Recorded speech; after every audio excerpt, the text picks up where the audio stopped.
The alarm cut through the pre-dawn silence at 0530, the same as it had for 43 years. Ryan Wolf's hands shot out before his eyes opened muscle memory from decades when hesitation meant death. The room held the cool desert air of an Arizona June morning, that brief window before the sun turned everything molten.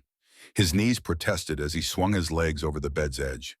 73 years of living hard left their signatures, the shrapnel scars on his left thigh, from a claymore mine outside Da Nang, the rebuilt shoulder from a bike wreck in '91, the tremor in his right hand that only appeared when he thought about Catherine.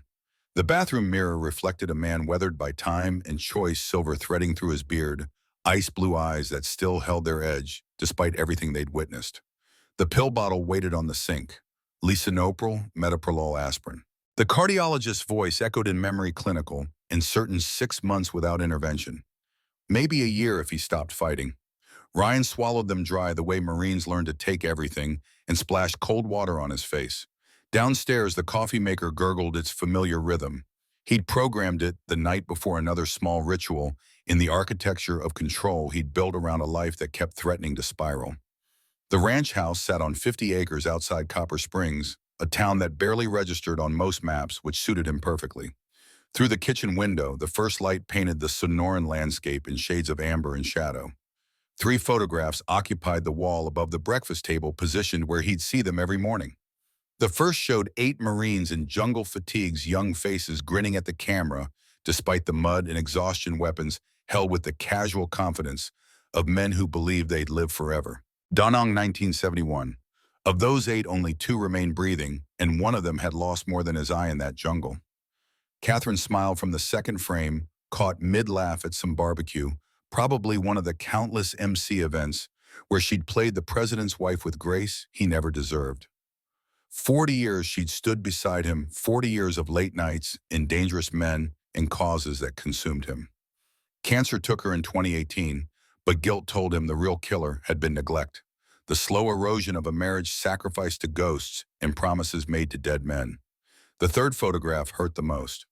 Emma at 35, before everything shattered, standing beside her mother at some family gathering Ryan couldn't quite remember attending. His daughter had Catherine's strength in her jaw, his stubbornness in her eyes. 7 years since they'd spoken beyond terse holiday texts. 7 years since she'd looked at him with anything but disappointment and barely concealed rage. The coffee burned its way down. His chest tightened, that familiar pressure that might be angina or might be the weight of accumulated failures. He waited for it to pass, counting breaths the way the cardiologist taught him, and thought about time. How much remained? What debts still needed paying? His phone buzzed at 0615. Silas Gray's name lit the screen. The voice on the other end carried 65 years of shared history and the permanent rasp of a man who'd taken shrapnel to the throat. "You look like shit," Ryan almost smiled. "You should see the other guy." "Church in 30, Tommy's making breakfast." The line went dead. Silas didn't waste words, never had. Some men came back from Vietnam talkers needing to fill every silence with noise to drown the memories. Silas came back the opposite, as if he'd left his excess words in that jungle, along with his left eye and any illusions about the nobility of war. The Iron Brotherhood Clubhouse occupied a converted warehouse on the edge of town, set back from the highway behind a fence that looked casual but had cost more than most people's houses. Security cameras tracked the road, motion sensors covered the perimeter, and every member over 40 knew how to use the armory in the basement. They'd built something here over 3 decades, a family bound by leather and chrome, and the understanding that some bonds mattered more than blood. 15 bikes already lined the lot when Ryan pulled in, his '84 Harley rumbling between them like a greeting. The morning sun caught chrome and cast hard shadows. Inside, the smell of coffee and frying bacon mixed with oil and leather, creating an atmosphere that felt like home in ways his empty ranch never quite managed. Tommy Wrench Carson stood at the industrial stove, spatula in hand, his Army medic tattoos visible beneath rolled-up sleeves. At 62, he'd saved 3 lives in Fallujah before an IED sent him home with a Purple Heart and nightmares that made Ryan seem tame. "Scrambled or over easy?" Ryan slid onto a stool at the long table. "Scrambled, light on the salt." Tommy's eyes flicked to him, that medic's assessment people never quite shook. "Hard acting up." I'm fine. That's what my grandfather said, right before his third heart attack killed him. Silas emerged from the back office leather vest, bearing the VP patch, his remaining eye sharp enough to compensate for the one he'd lost to a grenade fragment in '71. The empty socket wore no patch, just puckered scar tissue he'd long ago stopped bothering to hide. He carried coffee in a mug that read, "I'm not arguing, I'm just explaining why I'm right," a gift from his ex-wife who'd finally given up trying to change him. Jake's got opinions this morning. Ryan accepted the plate Tommy slid across the counter. Jake always has opinions. The prospect in question sat at the far end of the table, 32 years old, and full of the kind of certainty that came from never having been truly tested. Jake Reeves had done his army time deployed once to Afghanistan, where he'd mostly pulled gate duty and joined the MC thinking he understood what brotherhood meant. He'd learn given time. They all did eventually, or they didn't last. I'm just saying, Jake continued a conversation that had apparently started before Ryan arrived. The Shield Sisters thing costs us 50 grand a year minimum.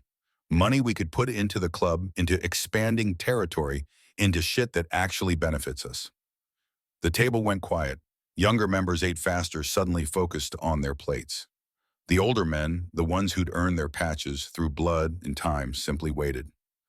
Ryan took a bite of eggs, chewed slowly, swallowed. What do you think we are, Jake? A motorcycle club, a brotherhood. We take care of our own. And who's our own? Jake shifted, sensing the trap but unable to see it clearly. The members, the brothers, the families of brothers. So just us, just the people who wear the patch.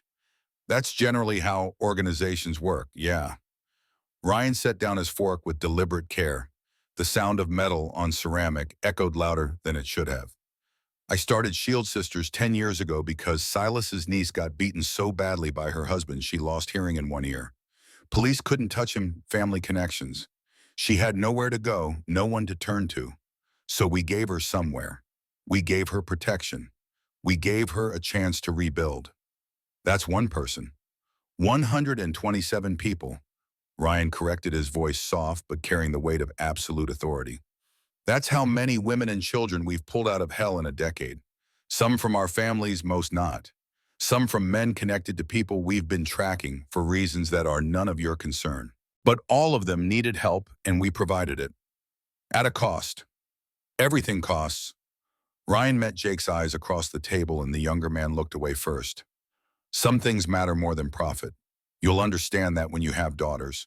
Or maybe you won't, and you'll wash out like the others who thought this was about bikes and bar fights. The silence stretched. Tommy broke it by sliding more bacon onto plates. The moment panned, but lessons like this had a way of settling in bones, becoming part of the bedrock that made a prospect into a brother or sent him looking for easier alternatives. Ryan's phone vibrated against his thigh. Claire Dawson's name appeared on the screen, and the time read 0643, which was wrong. Claire never called before 8 unless something had gone catastrophically wrong. He stepped outside the morning heat already building toward the day's assault. Talk to me. Claire's voice carried an edge he'd heard before, the controlled urgency of someone managing a crisis while keeping panic at bay. We have a situation. Woman just ran into Miller's Diner on Highway 60, pregnant, beaten badly.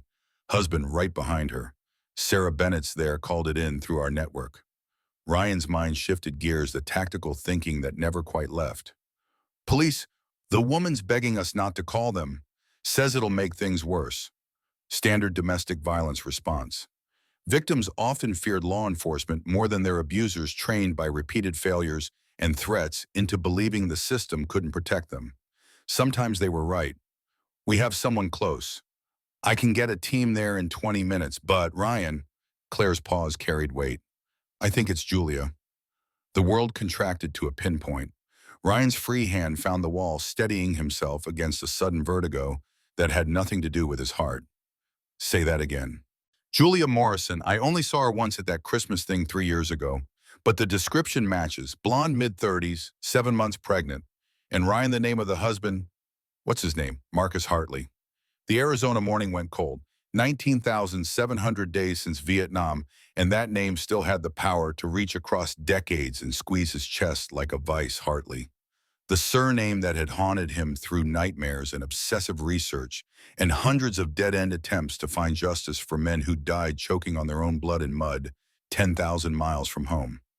I need details. Everything Sarah reported. Claire's voice came rapid-fire efficient. Male mid-30s military bearing calm demeanor.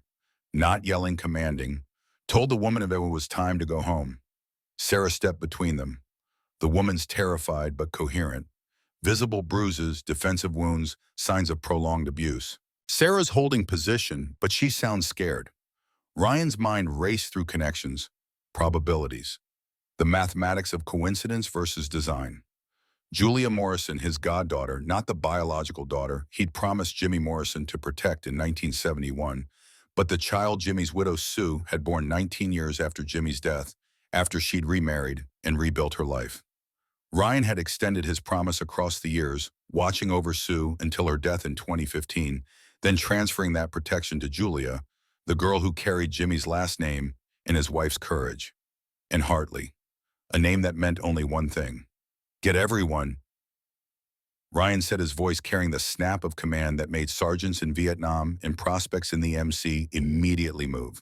I want every patch holder who can ride. Full formation. We roll in 10 minutes. Ryan, that's 70 bikes. That's a spectacle. That's exactly what I want. Get them. He disconnected before she could argue. Silas stood in the doorway reading Ryan's expression with the accuracy of someone who'd shared foxholes and knew every tell.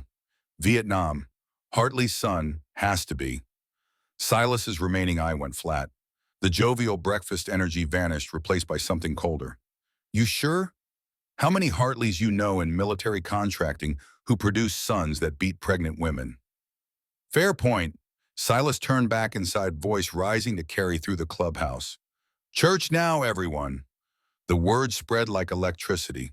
Plates abandoned, mid-meal coffee cups set down, conversations dying as members moved toward the chapel, the private room where serious business happened and votes determined futures.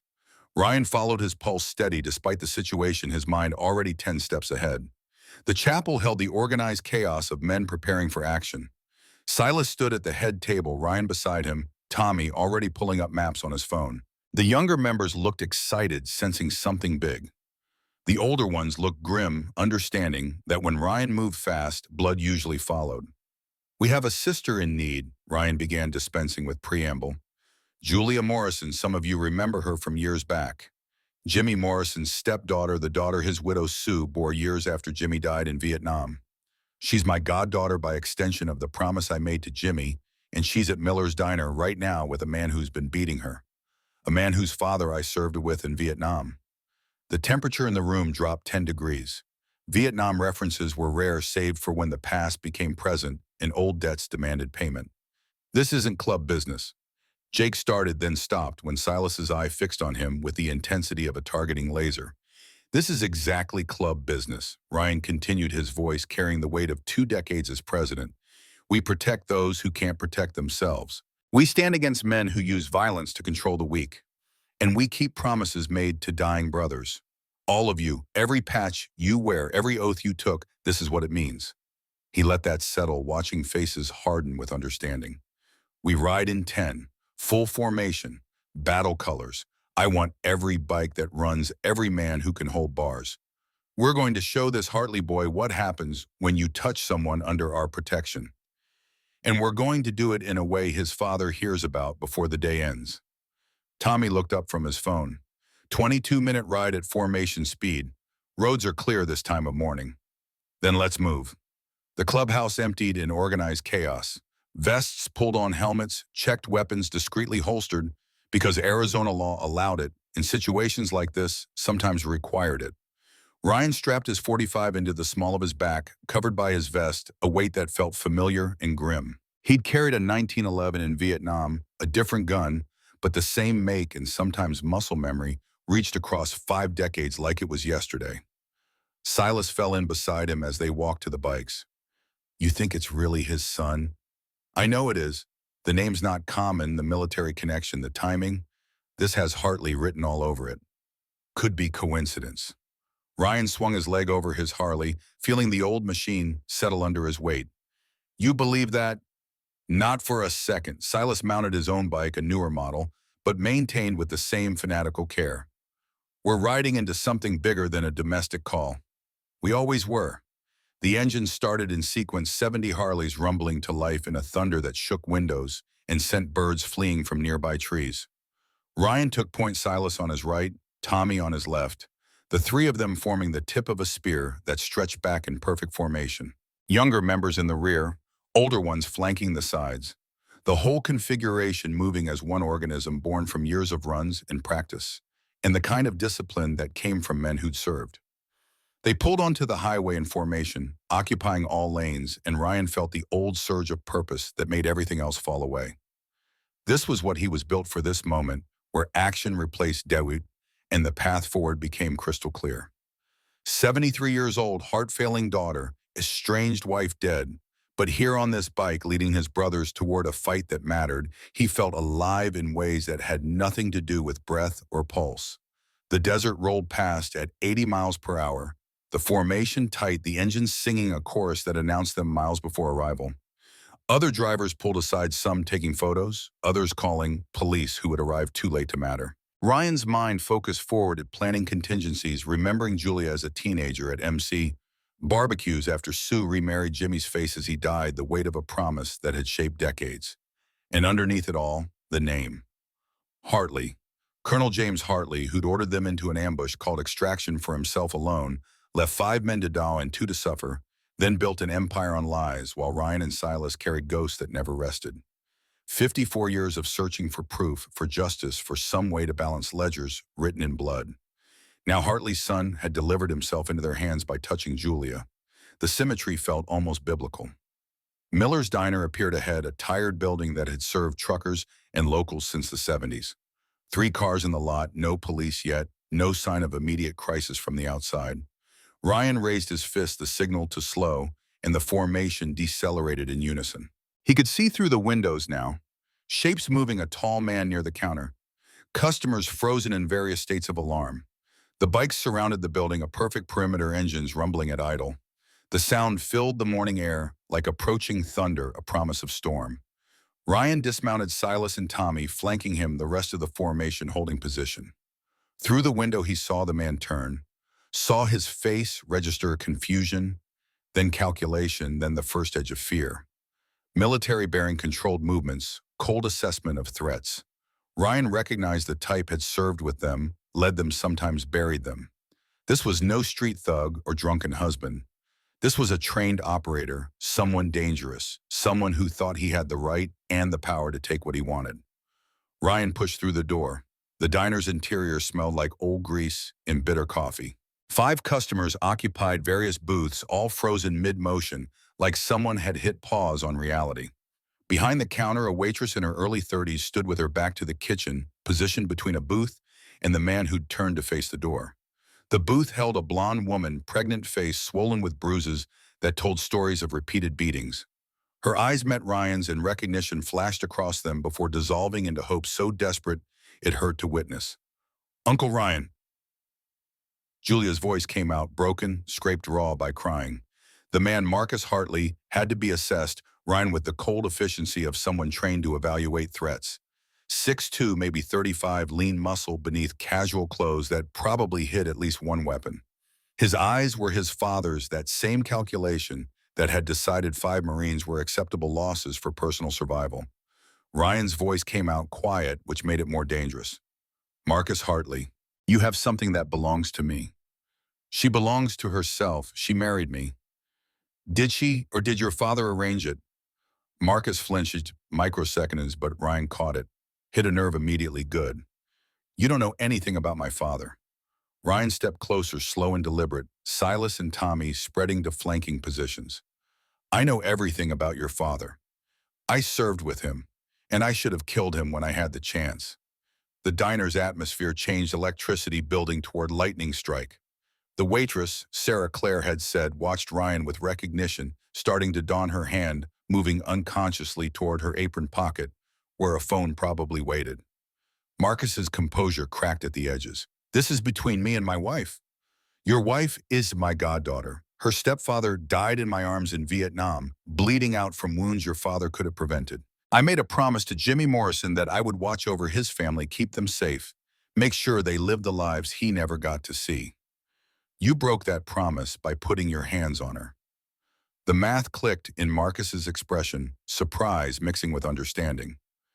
You're Wolf, Ryan Wolf. I am. My father talks about you, says you're a coward who left his men to die. Ryan's laugh came out bitter, decades of rage compressed into sound. It's the opposite, but I could never prove it. Your father's family connections made sure of that. He got his Bronze Star, his discharge with honor, his military contracting empire built on blood money and lies. 5 good men died in that jungle because he called extraction for himself and left the rest of us behind. The diner's other patrons started edging toward the door, sensing violence about to erupt. Ryan let them go. This needed witnesses, but not casualties. Marcus's hand drifted toward his waistband. Tommy's moved faster, the 40 clearing leather before Marcus could complete the draw. Don't! Tommy's voice carried the flat certainty of someone who'd pulled triggers in anger and wouldn't hesitate. I was a medic. I know exactly where to shoot to cause maximum pain with minimum death. You'll live, but you'll wish you hadn't. Marcus froze. Outside, more engines rumbled, the formation tightening, and through the windows, Ryan could see his brothers dismounting, forming a wall of leather and chrome and barely contained violence. Julia sobbed into her hands. Sarah moved to her side, protective instinct overriding fear. Ryan admired that the way some people saw suffering and moved toward it instead of away. Here's what happens now, Ryan said, his voice carrying command that came from leading men through hell. You're going to walk outside. You're going to get on your knees in that parking lot.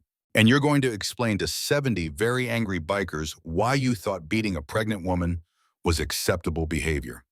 You can't. I can. I am. And your father's lawyers won't save you from what's coming next. The door opened behind Ryan. Silas's voice flat and lethal. We're clear. No police, no backup, just him.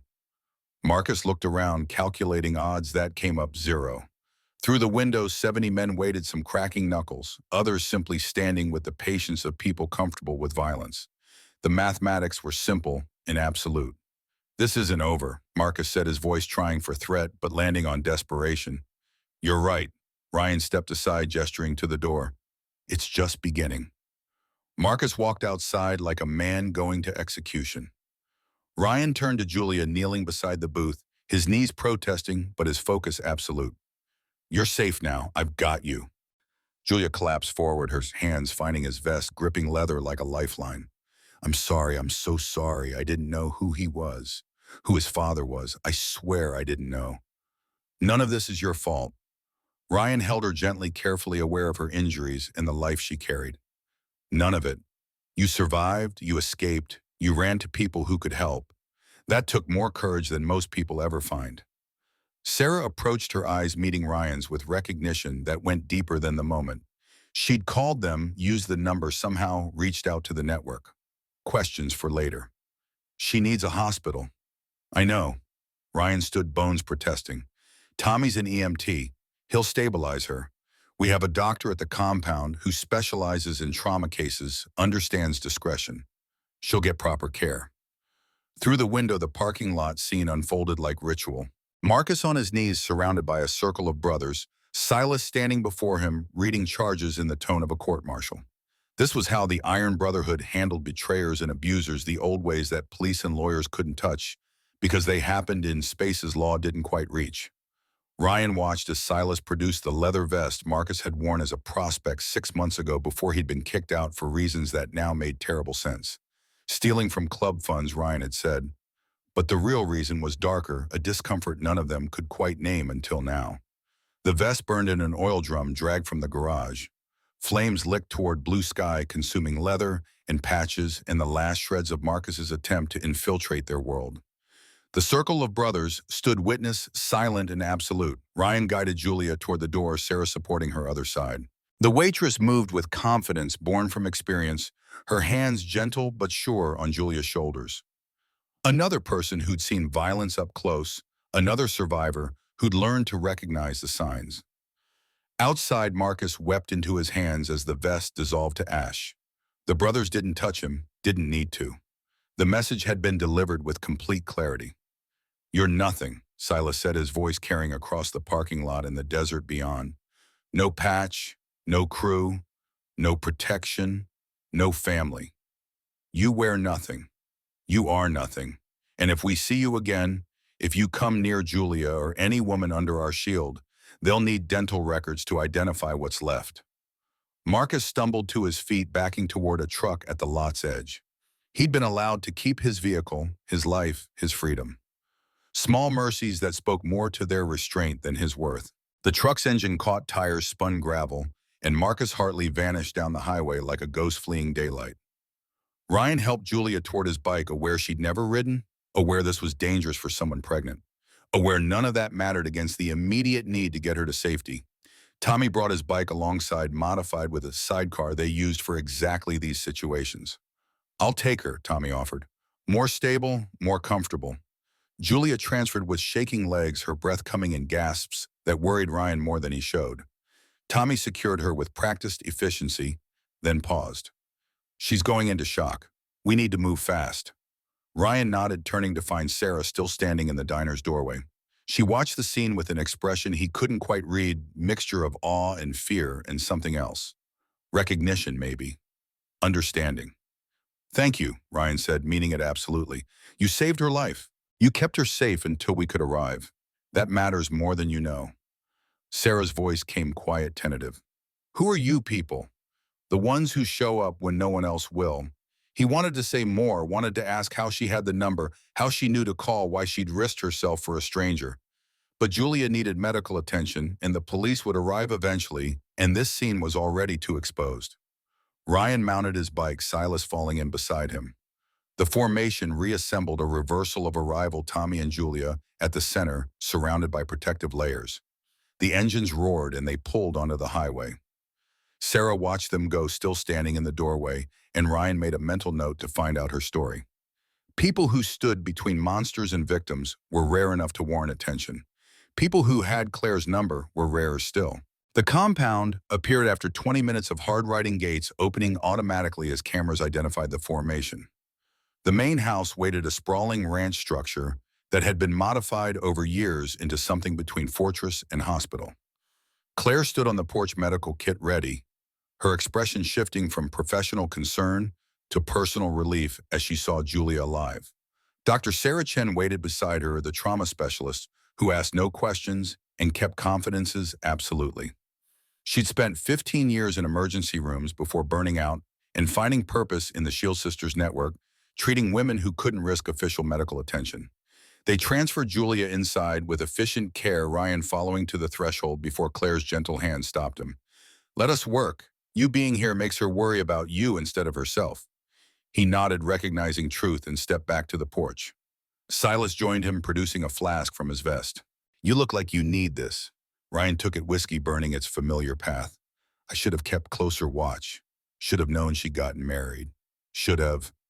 Should have is the most useless phrase in any language. Silas reclaimed the flask. "You saved her. Today. That's what matters. Marcus is just the surface. His father's behind this. Obviously. Question is why now? Why Julia specifically?" Ryan had been asking himself that same question since Claire's call. "Because Hartley knows who she is, knows her connection to me through Jimmy. This was deliberate, targeting her as a way to get to us, to me, you. So this is personal for him too, after 54 years. Some debts don't expire." Silas studied him with the intensity of a man who'd learned to read people through observation rather than binocular vision. "You gonna tell me about the heart?" Ryan's hand moved involuntarily to his chest. "What heart?" "The one that's failing." Tommy noticed the pills. "I noticed you rubbing your left arm 3 times during the ride. And I sure as hell noticed you didn't argue when Claire said we should wait out here instead of hovering over Julia in active crisis." The silence stretched. Desert wind carried dust across the compound, hot and dry and ancient. 6 months without surgery. Maybe a year if I stop fighting. "Then get the surgery." "Can't. Not until this is finished. This being Hartley. This being Julia safe. This being the man who left our brothers to die finally facing consequences." this being 54 years of unfinished business brought to close. Ryan met Silas's eye. I'm 73. Catherine's gone. Emma won't speak to me. The club can run without me, but I need to finish this. I need to keep the promise I made to Jimmy. You already did. You saved his stepdaughter. From Marcus. But as long as Colonel Hartley breathes, she's not safe. None of them are. He's got an empire connections that reach into government and military. He's untouchable. Ryan paused. Until now, his son just handed us leverage. We can use Marcus to get to him. Silas took another pull from the flask. You're talking about going to war with a military contractor who has billions and senators on speed dial, with a heart that might give out mid-fight. I am. Then I guess we better make it count. The statement settled between them, another brick in the wall of brotherhood they'd been building since surviving hell together. Some men came home from war and left it behind. Others carried it forever, waiting for the day when old enemies resurfaced and unfinished business demanded resolution. The door opened. Claire stepped out, her expression cautiously optimistic. Julia's stable, baby's heartbeat strong. We've got her on fluids, treated the bruises and lacerations. Nothing broken, thankfully, but evidence of prolonged abuse. She'll need time therapy, probably months of recovery. Can she tell us what happened? Not yet. She's sleeping now, sedated, but she mentioned the father. Marcus's father. Said he'd visited once, told her she was a pawn, that this was about you. Ryan's jaw clenched. Did she say anything else? That Colonel Hartley has connections everywhere. That Marcus claimed his father would make sure Julia could never escape. That they owned police judges, even federal agents. Claire's eyes narrowed. Ryan, if that's true. It is. I've been tracking Hartley for decades. He's built something bigger than anyone realizes. Hartley Security Solutions, international military contracting, private prisons, lobbying firms. It's an empire, and Julie was targeted specifically because of me. The weight of that settled over the porch. Silas paced his tactical mind, already working through scenarios. Claire crossed her arms, the defensive posture of someone preparing to argue. So what's the play? We can't go after a man like that directly. He'll crush us. We don't go direct. We use Marcus. He's scared, he's isolated, and he just lost everything. Men in that position make mistakes. They reach out to the people they think can save them. His father. Exactly. And when he does, we'll be watching. A rumble announced new arrival, solo bike approaching fast. Ryan recognized the engine note before the rider cleared the gates. Emma Wolfe, his daughter. 7 years of silence about to crash into present crisis. She pulled to a stop with aggressive precision, killed the engine, and removed her helmet in one fluid motion. 42 years old and every bit Catherine's daughter, in the fury burning in her eyes. FBI credentials hung from her neck on a lanyard, and she wore civilian clothes that somehow still screamed federal agent. You pulled a Vietnam-era operation in a public diner with 70 bikers. You're trending on social media. I've got 3 supervisors asking if I know Ryan Wolfe, president of Iron Brotherhood MC, and whether he's about to become a domestic terrorism case. Emma's voice carried acid. What the hell were you thinking? Ryan kept his expression neutral. Saving a woman's life. Your mother would have approved. Don't. Emma's finger came up, pointing like a weapon. Don't use Mom to justify this. She spent 40 years watching you choose the club over family. Don't pretend she'd applaud you making the same choice again. The words landed like punches. Silas quietly retreated inside, recognizing family conflict when he saw it. Claire hesitated, then followed, leaving Ryan alone with his daughter on the porch where they'd once shared birthdays and barbecues and conversations that didn't carry the weight of accumulated resentment. The woman we saved is Julia Morrison, Jimmy's stepdaughter, the daughter his widow Sue had years after Jimmy died. Emma's expression flickered, memory stirring. Your goddaughter by extension, the one you hadn't seen in 3 years. Because she moved to California, because I lost track, because I failed my promise to Jimmy and Sue, just like I failed your mother and you. Ryan's voice carried no defense, just acknowledgement. Marcus Hartley was beating her, threatened to kill her and the baby. She ran to the one place she remembered might help. Hartley, Emma's demeanor shifted, federal agent replacing angry daughter. As in Hartley Security Solutions, the military contractor we've been investigating for weapons trafficking. His son, the colonel's son, who targeted Julia specifically because she's connected to me through Jimmy's family. Emma pulled out her phone, fingers flying across the screen. This is bigger than a domestic call. If James Hartley is targeting people in your network, it's because you're a threat to his operation. What do you have on him? 10 years of documentation, financial records, testimony from victims, connection maps between his company and criminal enterprises. Everything except his signature directly linking him to illegal activity. Where, in my safe, everything I've built, everyone we've saved, all of it points toward Hartley. But he's protected. State Department contracts give him immunity. His lawyers are the best money can buy, and his connections reach high enough that cases disappear before they start. Emma studied him, and Ryan saw Catherine in the way she tilted her head, the way she processed information with that same analytical precision. You've been running an off-books investigation for a decade, using the Shield sisters as an intelligence network. That's why you do it. Not just for the women, for leverage against Hartley. Both reasons matter. We save them because they need saving. We document their stories because patterns emerge, connections reveal themselves, and eventually you build a case that can't be ignored. Except you can't bring that case to anyone because the system's compromised. Now you understand. Emma pocketed her phone. I'm FBI, Domestic Terrorism and Organized Crime Unit. We've been looking at Hartley for 2 years building a RICO case. But we need direct evidence, something that ties him personally to illegal activity. Without that, he's just a successful businessman with unfortunate employees. The pieces started fitting together, puzzle forming from chaos. Ryan saw it in Emma's expression, the calculation happening behind her eyes. You want to use me, he said. Use my network, my documentation to supplement your investigation. I want to give you a chance to finish what you couldn't finish in Vietnam.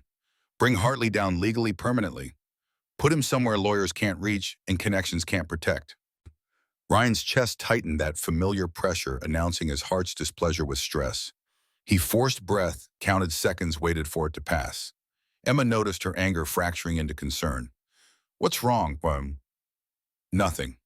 You're having a cardiac event. I can see it. She stepped closer, professional distance, collapsing into something more fragile. Dad, what's going on? The word hit harder than expected. She hadn't called him that in 7 years, not since Catherine's funeral, when she'd screamed that he'd killed her mother through neglect and chosen ghosts over family.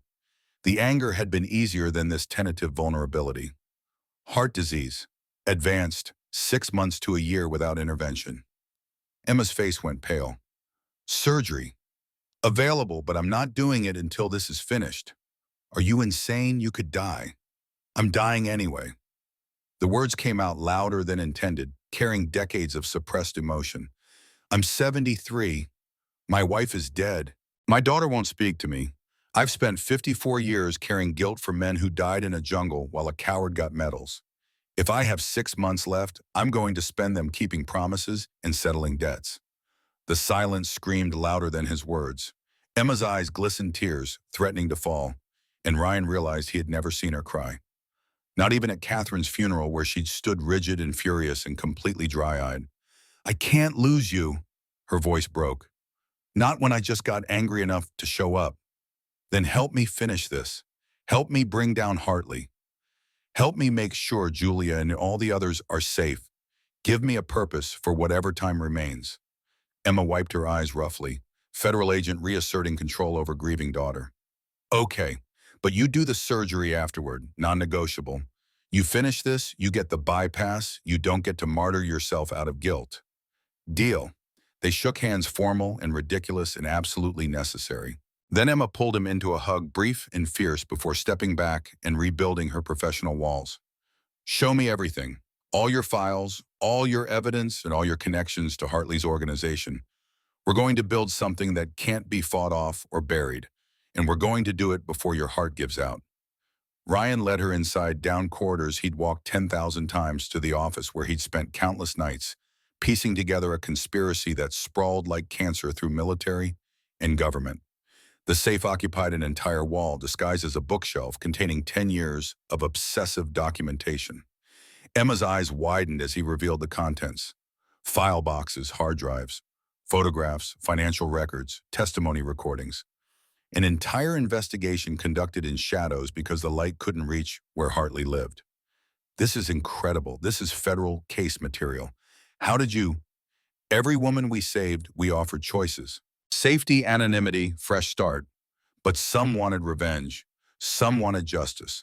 Those women became sources, informants, allies. They gave us access to their abusers' lives, their connections, their criminal activity. We documented everything. Emma pulled out a box labeled Hartley Security Solutions, Financial. Inside spreadsheets detailed offshore accounts, shell companies' transactions that danced around legal lines. This alone could start a Treasury investigation. But you're right, nothing directly implicates Colonel Hartley. It's all done through intermediaries, layers of deniability. Which is why we need Marcus. He worked for his father, knows the internal structure. If he flips, he won't, not willingly. We humiliated him, burned him, threatened him. He'll run straight to his father for protection. Exactly, and when he does, we follow. We watch where he goes, who he contacts, what he reveals. Eventually, he'll lead us to something actionable. Emma's phone buzzed. She glanced at the screen, expression tightening. Phoenix FBI office. My supervisor. This will be about your stunt at the diner. She answered with professional terseness, walking into the hall for privacy. Ryan used the moment to sit, to breathe, to take the pills he'd forgotten this morning in the chaos. His chest ached, a deeper pain than angina, the kind that spoke of damage accumulating and time running short. Through the window, he could see brothers maintaining the compound perimeter. Claire tending to Julia in the medical wing. Silas coordinating with local Shield Sisters chapters about increased security protocols. The machinery of protection and justice grinding forward because he'd built something that would outlast him. Legacy, he thought, wasn't what you left behind. It was making sure someone else could continue the fight when you couldn't. Emma returned, expression grim. I need to go back to Phoenix, officially distance myself from whatever just happened. But I'm copying everything in that safe. We're building parallel cases, mine federal, yours. Whatever brotherhood justice looks like. Somewhere in that overlap, we find Hartley's weakness. What about us, you and me? Emma paused at the doorway. 7 years is a long time to be angry. But you're dying, and I spent that time refusing to talk to you, and I'm going to have to live with that. So yeah, we're going to fix this. The Hartley thing, the dying thing, the being estranged thing, all of it. She left before Ryan could respond, her bike roaring to life and disappearing through the gates. The office felt larger in her absence, files and evidence surrounding him like monuments to obsession. Silas appeared in the doorway, flask extended. Family reunion go well. As well as could be expected when your daughter's an FBI agent and you just committed several felonies in front of social media witnesses. The joys of modern parenting. Silas settled into a chair. Julia's awake. Wants to talk to you. The medical wing smelled of antiseptic and lavender. Claire's attempt to make sterile spaces feel more human.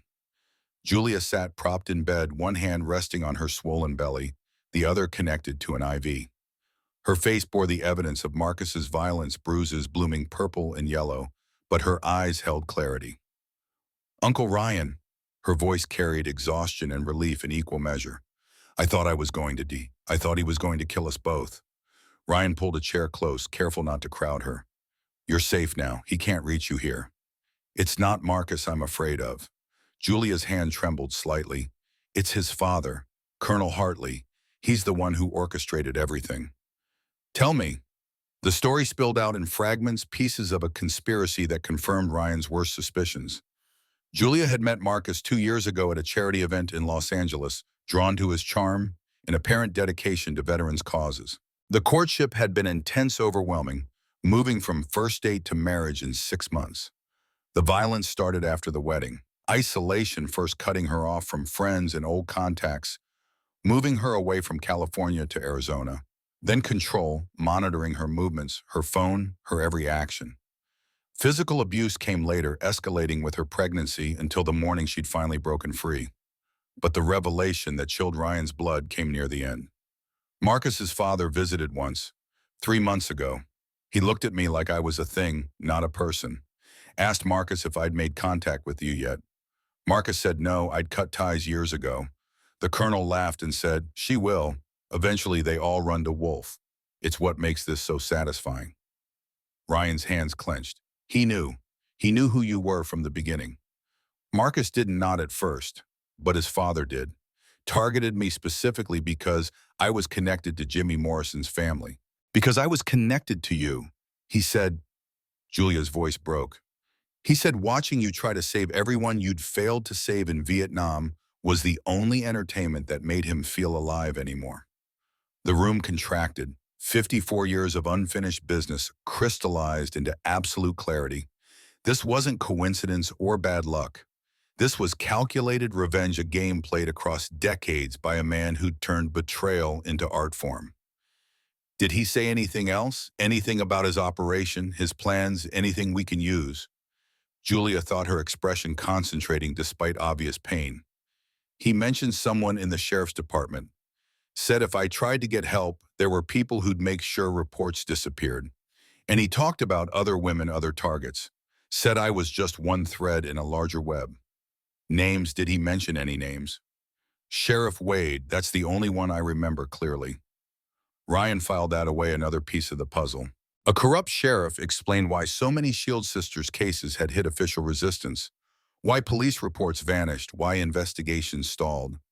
You did good, Jules. You survived, you escaped, you gave us information we needed. Jimmy and your mother Sue would both be proud. Tears slid down her cheeks. I never knew Jimmy. Mom told me stories, but I was born so long after he died. Jimmy Morrison was the bravest man I ever served with. Carried 2 wounded Marines through 3 miles of jungle with a bullet in his leg. Died making sure they got to the extraction point alive. And your mother Sue was just as brave, rebuilding her life after losing him, raising you with the same values he would have taught.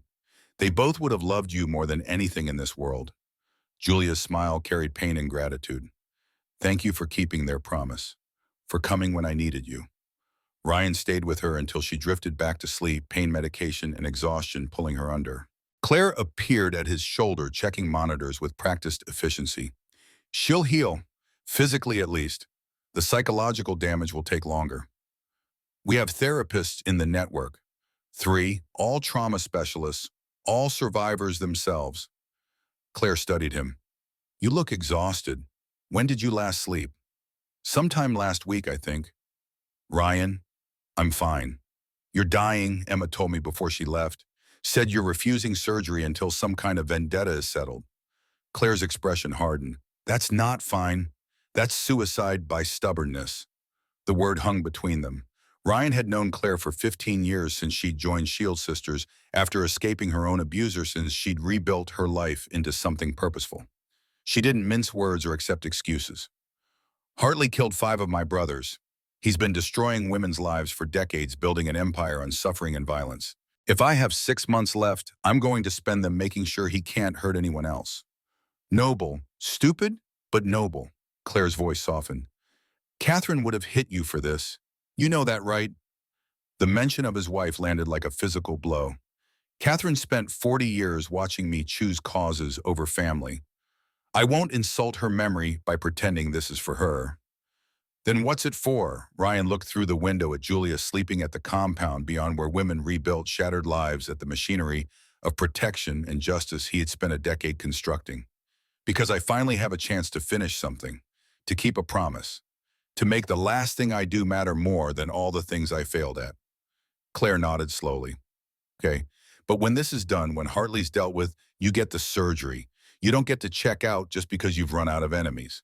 Deal. Deal. She left him alone with sleeping goddaughter and accumulating guilt. Through the window's afternoon sun painted the desert in shades of amber and shadow. Somewhere out there, Marcus Hartley was making phone calls, reaching out to the father who'd orchestrated this entire nightmare. And somewhere in Phoenix, Emma was building federal cases and making plans. The pieces were moving. The endgame approached. And Ryan Wolf, 73 years old with a failing heart and 54 years of unfinished business, felt more alive than he had in decades. His phone buzzed. Silas's name appeared on the screen. We've got a problem. Marcus just made 7 phone calls to a number registered to Hartley Security Solutions executive offices. And there's something else. That waitress, Sarah Bennett, I ran her background. She's got a connection to Hartley we didn't know about. Ryan's pulse quickened despite his heart's protest. What kind of connection? 5 years ago, she was hospitalized in California. Assault victim, nearly died. The man who put her there, Derek Sullivan. He was VP of operations for Hartley Security Solutions at the time. The world shifted, connections forming patterns that should have been obvious earlier. Sarah hadn't just called the Shield Sisters network by accident. She hadn't just stood up to Marcus out of nobility. She was part of this web, another thread in the conspiracy that stretched back decades. Where is she now? Still at the diner, gave statement to local police. But Ryan, here's the thing. The officer who took her statement, deputy of Sheriff Wade, the same Wade that Julia mentioned, the corrupt one on Hartley's payroll. Ryan stood, pain shooting through his chest, adrenaline overriding cardiovascular protest. Get everyone, full alert. If Wade's involved, if Sarah's connected to Hartley's organization, she's in danger. Already moving, but there's more. Security cameras at the diner caught everything, including the vest burning, including you confronting Marcus. It's not just social media anymore. Local news picked it up, state news is calling, and I'm betting by tonight this is national. Then we're exposed, all of us. The network, the safe houses, everything. Which is exactly what Hartley wants. Force us into the light, make us targets, use law enforcement he owns to shut us down. Silas's voice carried grim understanding. We played right into his hands. Ryan's tactical mind raced through scenarios, each one darker than the last. They'd saved Julia but revealed themselves. They'd burned Marcus but alerted the colonel. They'd acted with righteousness but sacrificed secrecy. Assemble the council, everyone who's ever worn VP patch or higher. We're about to go to war with someone who has the resources of a small nation. We need to be smart, careful, and absolutely ruthless. On it. And Ryan, whatever happens next, we're with you. All of us. Until the end. The line went dead. Ryan stood alone in the medical wing, watching Julia sleep and feeling the weight of every choice that led to this moment. 54 years of hunting ghosts had brought him here, to the edge of a conflict that would either bring justice or destroy everything he'd built. His chest ached, heart struggling against demands that exceeded its capacity. 6 months, the cardiologist had said, maybe less if stress continued. 6 months to bring down an empire. 6 months to protect the innocent. 6 months to keep promises made to dying brothers. 6 months to finish the last ride. The council convened in the chapel at dusk. 17 men who'd earned their authority through decades of blood and brotherhood.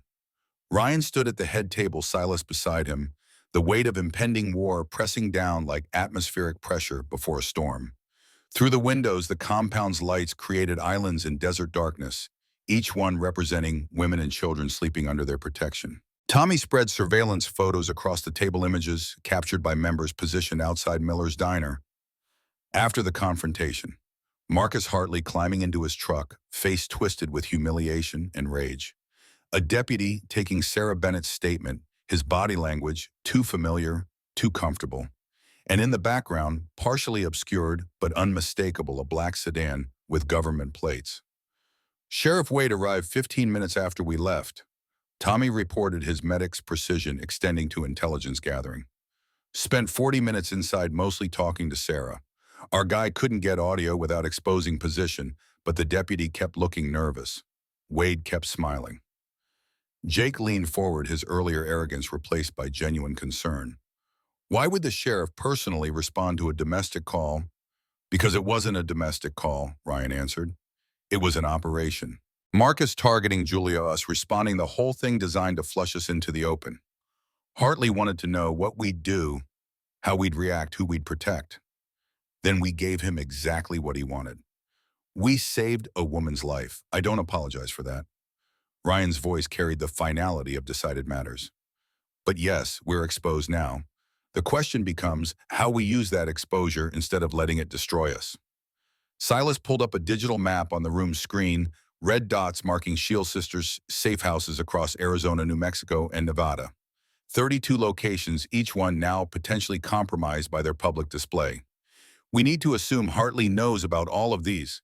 If Wade's on his payroll, if Marcus was feeding him information during his prospect period, if they've been tracking our network for months or years, then every woman under our protection is now a target. The room absorbed that reality. The mathematics of vulnerability multiplying across imagined scenarios. 300 women and children currently residing in safe houses, each one representing a rescue, a promise, a life rebuilt from violence. We can't evacuate everyone. An older member named Diesel observed, his road-worn face creased with concern. Moving that many people simultaneously would create chaos, leave trails, expose backup locations. And we can't defend 32 sites against coordinated assault. Another added, we don't have the numbers. Ryan had spent the hours since Julia's revelation running these same calculations, each solution revealing new problems, every strength becoming potential weakness.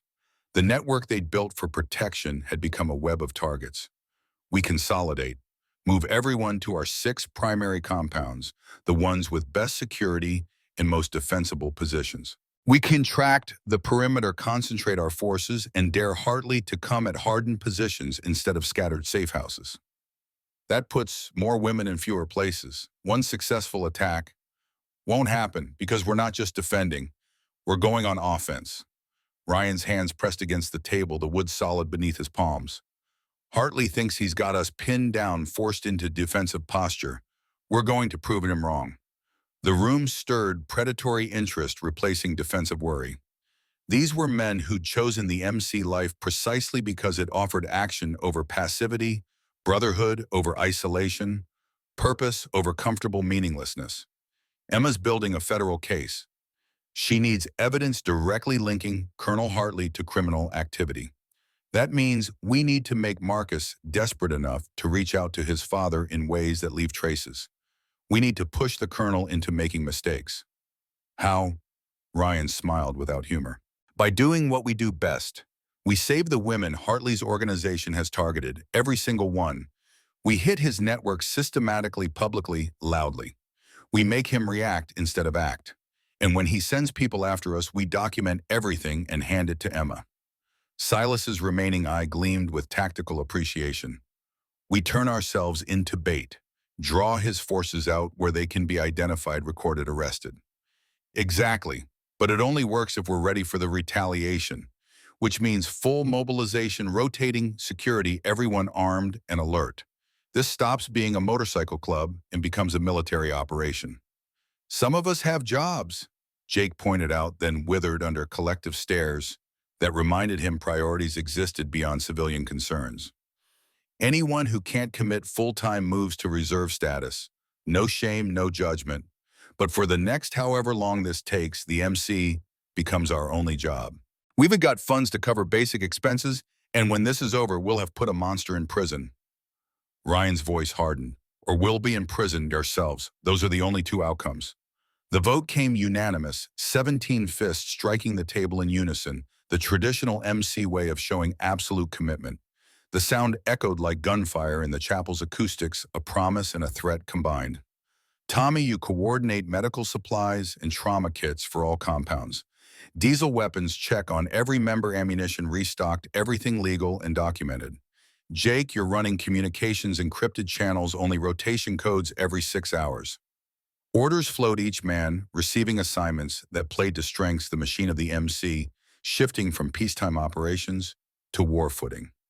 Ryan watched them disperse with military efficiency, proud despite the circumstances that necessitated it. Claire appeared in the doorway as the last member filed out, her expression troubled in ways that went beyond immediate crisis. Sarah Bennett is asking to see you. She drove out here, says she needs to talk about what happened, about Hartley. Ryan's pulse quickened despite cardiovascular protest. She came alone, with a police escort. Deputy Martinez, one of the good ones. He's waiting outside, says he wanted to make sure she got here safely but won't interfere with whatever conversation needs happening. The implications settled heavy. Martinez was known in local law enforcement circles as one of the clean cops, the rare officer who couldn't be bought or intimidated. If he'd personally escorted Sarah, it meant he suspected his own department of corruption. Bring her to the office, and Claire makes sure Martinez gets coffee and food. Men like him need to know we recognize allies when we see them. Sarah Bennett entered the office with the cautious movement of someone expecting ambush, her eyes cataloging exits and threats with practiced assessment. She'd changed from her diner uniform into jeans and a loose shirt that hid her shaped body language, screaming defensive posture learned through hard experience. Ryan gestured to a chair, keeping the desk between them to provide psychological distance. Thank you for coming, for what you did today. Julia's alive because you stood up when you could have looked away. Sarah's hands twisted in her lap, nervous energy seeking outlet. I didn't have a choice. I've been her. I know what it looks like when someone's about to be dragged back to hell. Claire told me about your background. Derek Sullivan, the hospitalization 5 years ago. The name landed like a slap. Sarah flinched, color draining from her already pale face, and Ryan saw the young woman she must have been when Sullivan found her, saw the scared survivor who'd fled California with nothing but trauma and a phone number she couldn't remember receiving. How much do you know? That Sullivan worked for Hartley Security Solutions. That you nearly died. That someone gave you Claire's number, which shouldn't exist in any database or phone book. Ryan leaned forward slightly. What I don't know is how you ended up in Arizona, why you kept that number for 5 years, and whether you have any memory of who gave it to you.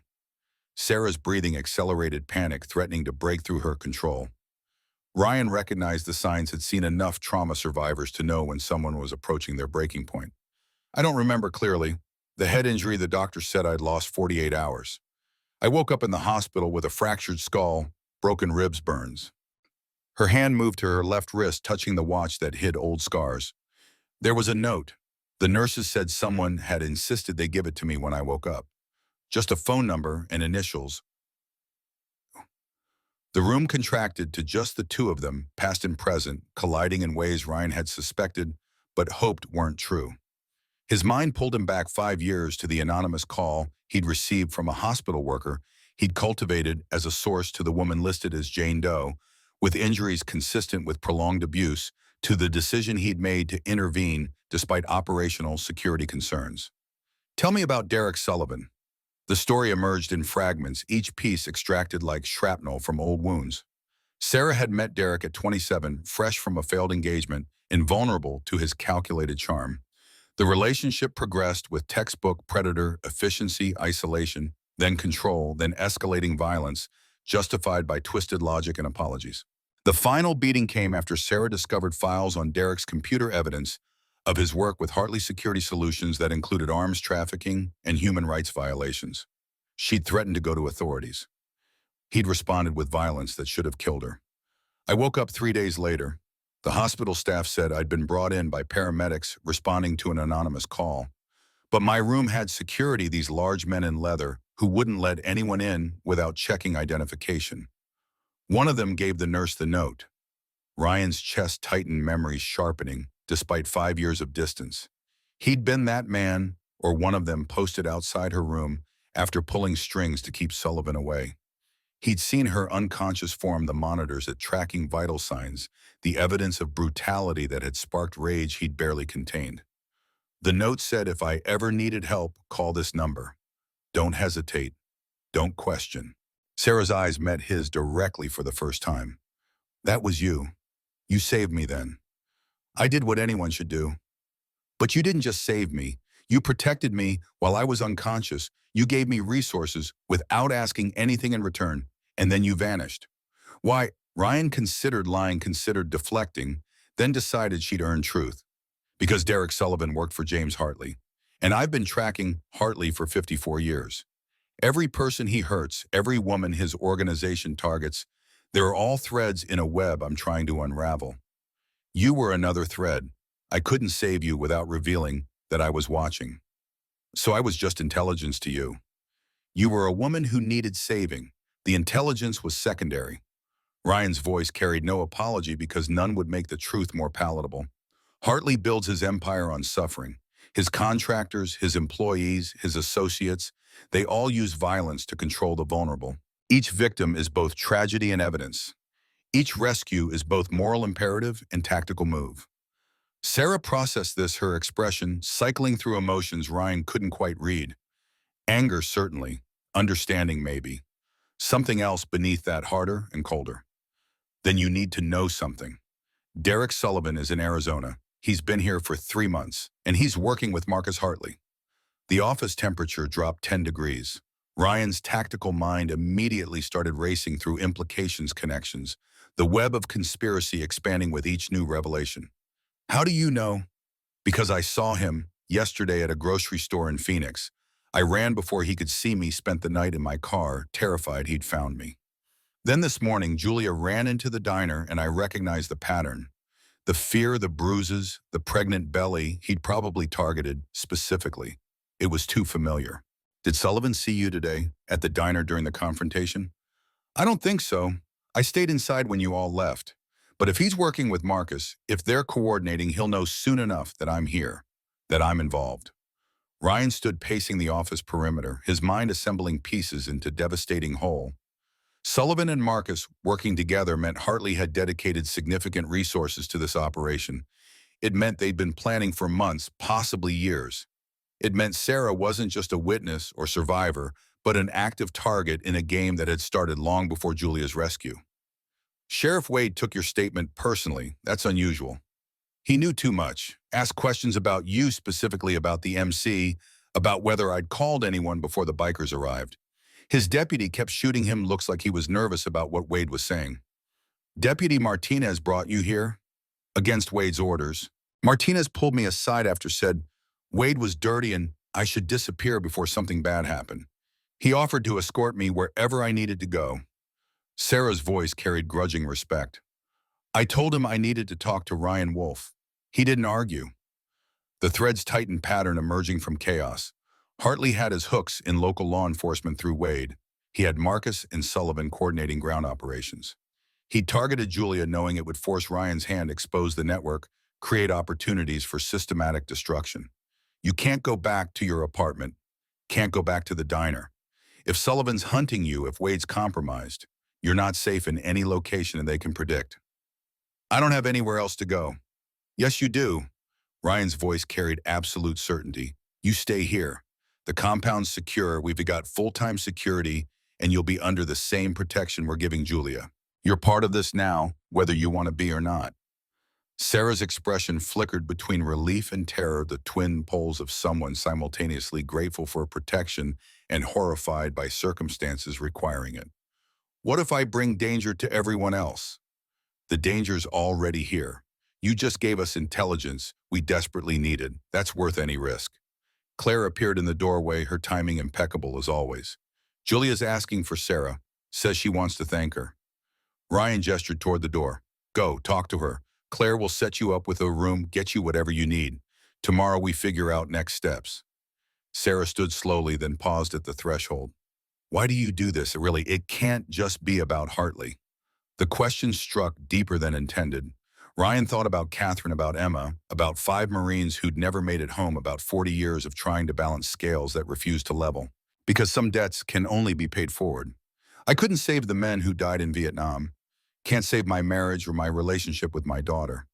But I can save the women Hartley targets. That has to be enough. Sarah nodded slowly, understanding, passing between them without need for further words. She left with Claire, footsteps fading down the corridor, and Ryan returned to his desk where files and photographs documented a conspiracy that grew more complex with each revelation. His phone buzzed. Emma's name glowed on the screen. The voice on the other end carried tension, wrapped in professional composure. I've got problems. My supervisor's asking questions about your little display at the diner. Social media is calling you everything from vigilante hero to domestic terrorist. And someone in Washington is making noise about investigating the Iron Brotherhood for RICO violations. Someone named Hartley. His lawyers, yes. How did you know? Because that's his play. Force us into the light. Use law enforcement he controls or influences to shut us down legally. Can't kill us all without attracting attention. So he'll use the system to destroy us. Which is why I'm calling. We need to move faster than anticipated. If federal investigation starts, if U.S. attorneys get involved, my ability to protect you evaporates. We need evidence linking Hartley directly to criminal activity, and we need it yesterday. Ryan's mind raced through options, each one carrying risks that multiplied exponentially. Sarah Bennett's here.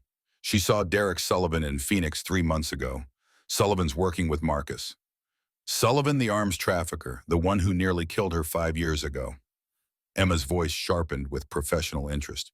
That's connection we can use.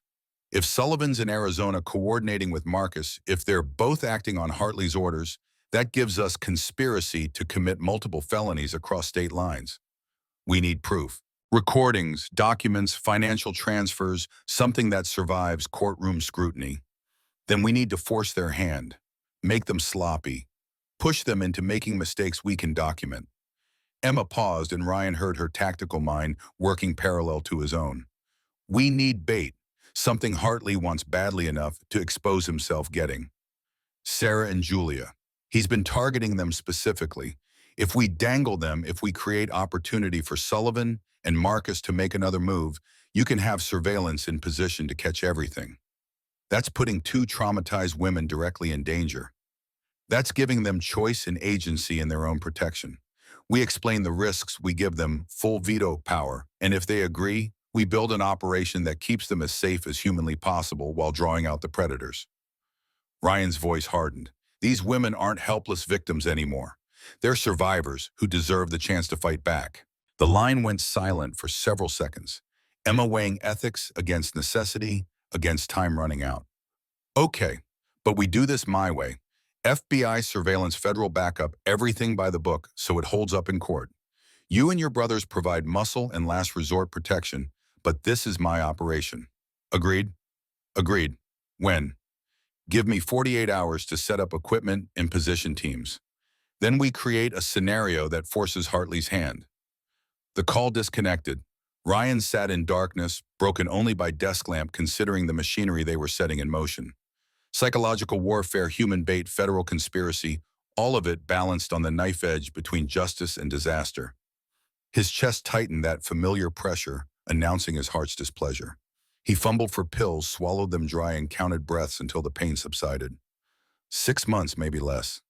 The cardiologist's words echoed through his mind like prophecy. 6 months to bring down an empire built on 54 years of betrayal and violence.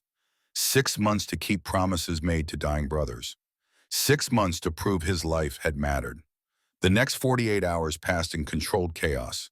Women and children from 32 safe houses consolidated into 6 fortified compounds, moving in coordinated waves that minimized exposure and maintained operational security.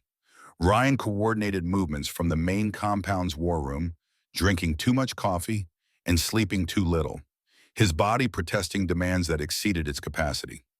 Julia recovered under Dr. Chen's care, bruises fading from purple to yellow.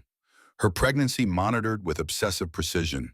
She spent hours with Sarah, the two women bonding over shared trauma and determination to survive their conversations, providing foundation for the plan taking shape. Emma arrived on the second morning with a van full of surveillance equipment and 3 FBI technical specialists who transformed the compound's guest house into an operations center. Cameras, audio recording devices, tracking equipment, all of it legal and documented for eventual courtroom presentation. We're setting up multiple scenarios, Emma explained, spreading tactical maps across the war room table, each one designed to force Sullivan and Marcus into making moves we can record. But it only works if Sarah and Julia are willing to participate. This is their choice. Ryan called the women into the war room at noon, both of them showing various stages of recovery, but standing with posture that spoke to resilience rather than defeat. Claire and Silas flanked them, providing supportive presence without overwhelming. Emma laid out the plan with clinical precision. Derek Sullivan is in Phoenix coordinating with Marcus Hartley. They're hunting both of you, probably under orders from Colonel Hartley. We believe the colonel wants to send a message to Ryan by eliminating women under his protection. Sarah's hands clenched. So we're bait. You're participants in an FBI operation designed to gather evidence for RICO prosecution. The bait aspect is secondary to the intelligence gathering. Emma's voice carried no sugarcoating.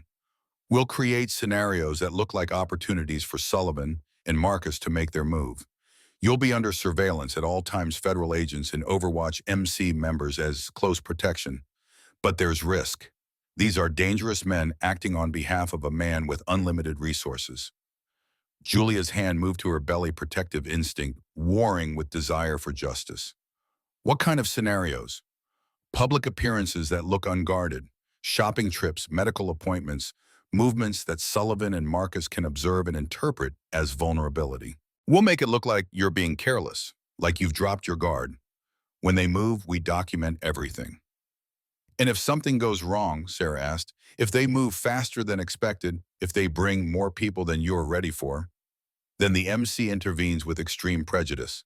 Silas answered, his remaining eye carrying the flat certainty of someone comfortable with violence. You'll have panic buttons, body cameras, and brothers within 30 seconds of your position at all times.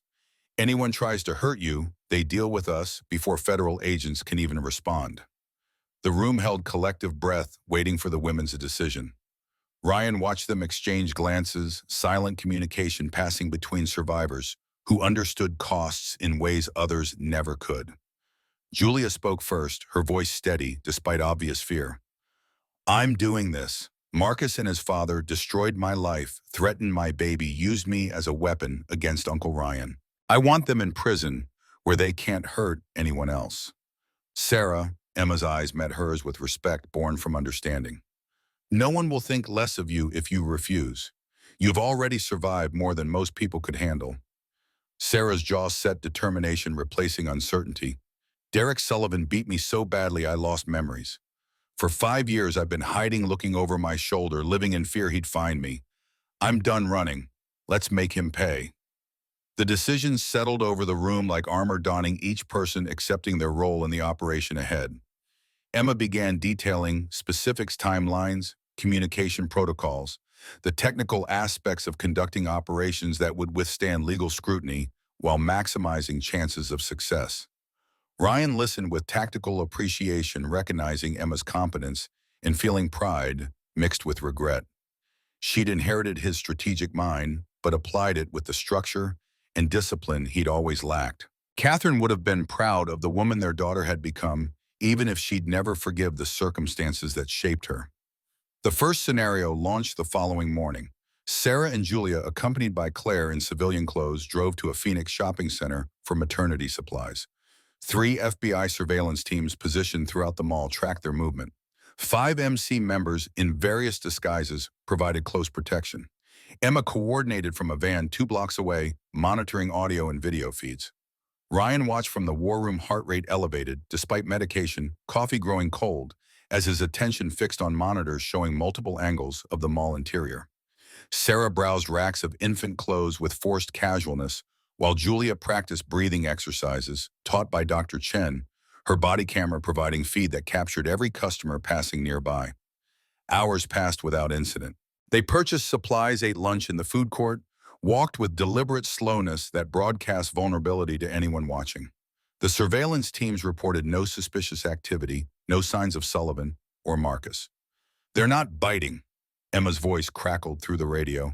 Either they're not watching or they're more patient than anticipated. Give it time, Ryan responded, trusting instincts honed through decades of predicting enemy behavior. They're assessing, making sure it's not a trap. We'll need to run this multiple times before they feel confident enough to move. The pattern repeated daily: medical appointments at a clinic near the compound, grocery runs to a Whole Foods in Scottsdale, coffee at a Starbucks where Sarah could be observed through large windows. Each outing documented, each moment recorded, building the appearance of routine that predators could exploit. On the 4th day, surveillance captured their first proof of observation. A man in sunglasses and baseball cap, following at distance, his body language, screaming military training despite civilian clothes. FBI facial recognition identified him as a former Hartley Security Solutions contractor, discharged 8 months prior for policy violations that investigation revealed were related to excessive force complaints. That's confirmation Hartley's using his network, Emma reported, satisfaction bleeding through professional tone. We've got photo evidence of his employees surveilling our targets. Not enough for arrest, but it establishes pattern. Ryan felt the satisfaction of seeing his theory confirmed, watching the web become visible thread by thread. Sullivan will be directing. He's too smart to expose himself early, but he'll send people to probe our security, test our responses. The second contractor appeared 2 days later. This one, a woman who followed Julia through a target with casual precision. She made no move, simply observed and documented her presence, another data point in Hartley's intelligence gathering. They're building their own operation plan, Silas observed from beside Ryan in the war room, learning our patterns, counting our resources, identifying weaknesses. Which means they're preparing to strike. Question is when and how. The answer came during the 10th surveillance run when the pattern broke in ways that sent adrenaline surging through every participant. Sarah and Julia entered a Barnes& Noble in Tempe, supposedly browsing baby books, Claire 20 feet behind, providing overwatch. The FBI teams positioned themselves in standard formation, MC members scattered throughout the store. Then the fire alarm erupted, strobing lights and shrieking sirens, driving everyone toward exits. In the chaos of evacuation, surveillance teams lost visual on Sarah for 11 seconds. When cameras reacquired her, she was being guided by a man in security uniform toward a side exit, his hand firm on her elbow. Contact, side, exit, unknown male in security uniform. Emma's voice cracked across the radio. All units converge. Ryan watched helplessly from the war room as multiple feeds showed the scene unfolding. The man in security uniform wasn't security wasn't on any employee roster, was moving with Sarah toward a service corridor that led to loading docks. Julia and Claire separated by the crowd, unable to reach them. FBI agents fighting through evacuating customers, their response slowed by the very chaos designed to enable the abduction. Then Jake materialized from behind a bookshelf, moving with speed that belied his bulk. His hand caught the fake security guard's wrist, twisting with practiced efficiency, sending the man stumbling against a wall. Sarah broke free, sprinting toward Claire's position, while Jake maintained control of her would-be abductor, with leverage that looked like casual, but was precisely calculated to immobilize without permanent damage. Target secured, Jake reported with calm professionalism that vindicated every hour of training the MC demanded, requesting FBI pickup and identification. The false guard was identified within the hour as Marcus Hartley's direct employee, a former Delta Force operator discharged for conduct violations. Under interrogation by federal agents facing kidnapping and conspiracy charges, he initially refused to speak. Then Emma played recordings of his communications intercepted over the past week, and reality settled over him with crushing weight. Sullivan coordinated it. He admitted lawyer present, deal negotiated. Said it would be easy, that the security was amateur. He's got inside information on your movements, knows your patterns better than you realize. Inside information from who? Emma pressed. The operator's expression closed fear, replacing bravado. I don't know names. Sullivan just said he had someone feeding him details. Someone close to the operation. The revelation hit the war room like concussion grenade. Ryan's mind immediately started cycling through possibilities, each one worse than the last. Someone in the MC, someone in Shield Sisters, someone in law enforcement with access to Emma's operation. We've got a leak, Silas stated the obvious, his voice carrying the flat certainty of someone who'd survived betrayal before. Someone's feeding Hartley real-time intelligence. The compound went into lockdown, every member subjected to background review, every volunteer questioned, every decision scrutinized for evidence of compromise. The atmosphere transformed from operational tension to paranoid suspicion, brothers eyeing each other with doubt that poisoned camaraderie. Ryan conducted interrogations personally. His attention focused less on extracting confessions and more on reading the subtle tells that separated loyalty from deception. Years of leading men in combat and MC politics had taught him how to see past words into the truth beneath. The answer revealed itself not through interrogation, but through pattern recognition. Claire, reviewing communication logs in the operations center, noticed anomalies in the timing of certain transmissions. Messages sent from the compound's internal network at moments that coincided with suspicious activity in Phoenix. Someone's using our own systems against us, she reported, spreading printouts across the war room table. Look at the timestamps. Every time we've run surveillance operations, there's been a data burst from our network to an outside IP address minutes before deployment.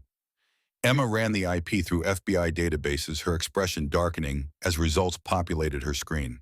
It's routing through multiple proxies, but the ultimate destination is a server registered to a shell corporation with ties to Hartley Security Solutions. Someone's feeding them our plans in near real time. The search for the source consumed 36 hours of intensive investigation. Every computer examined, every phone checked, every device scrutinized.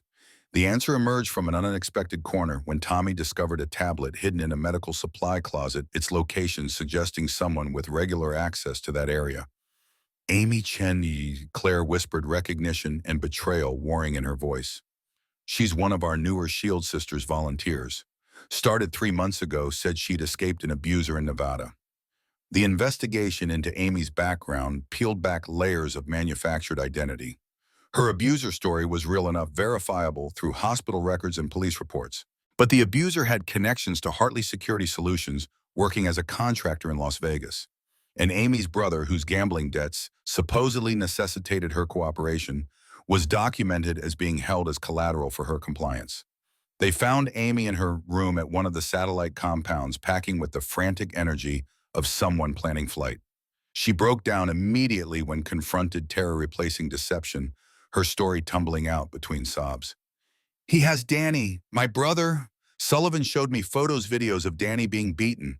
Said if I didn't help them, if I didn't feed information about Shield Sisters operations, he'd kill him. Amy's hands shook violently. I didn't want to betray you. I didn't want anyone hurt. I just wanted my brother safe.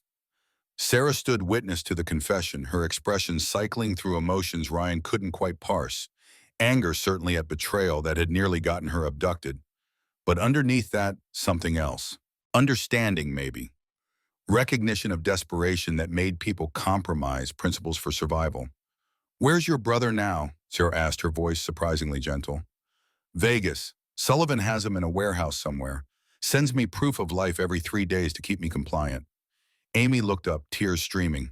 I'm sorry. I'm so sorry. Emma stepped forward, federal authority replacing personal feelings.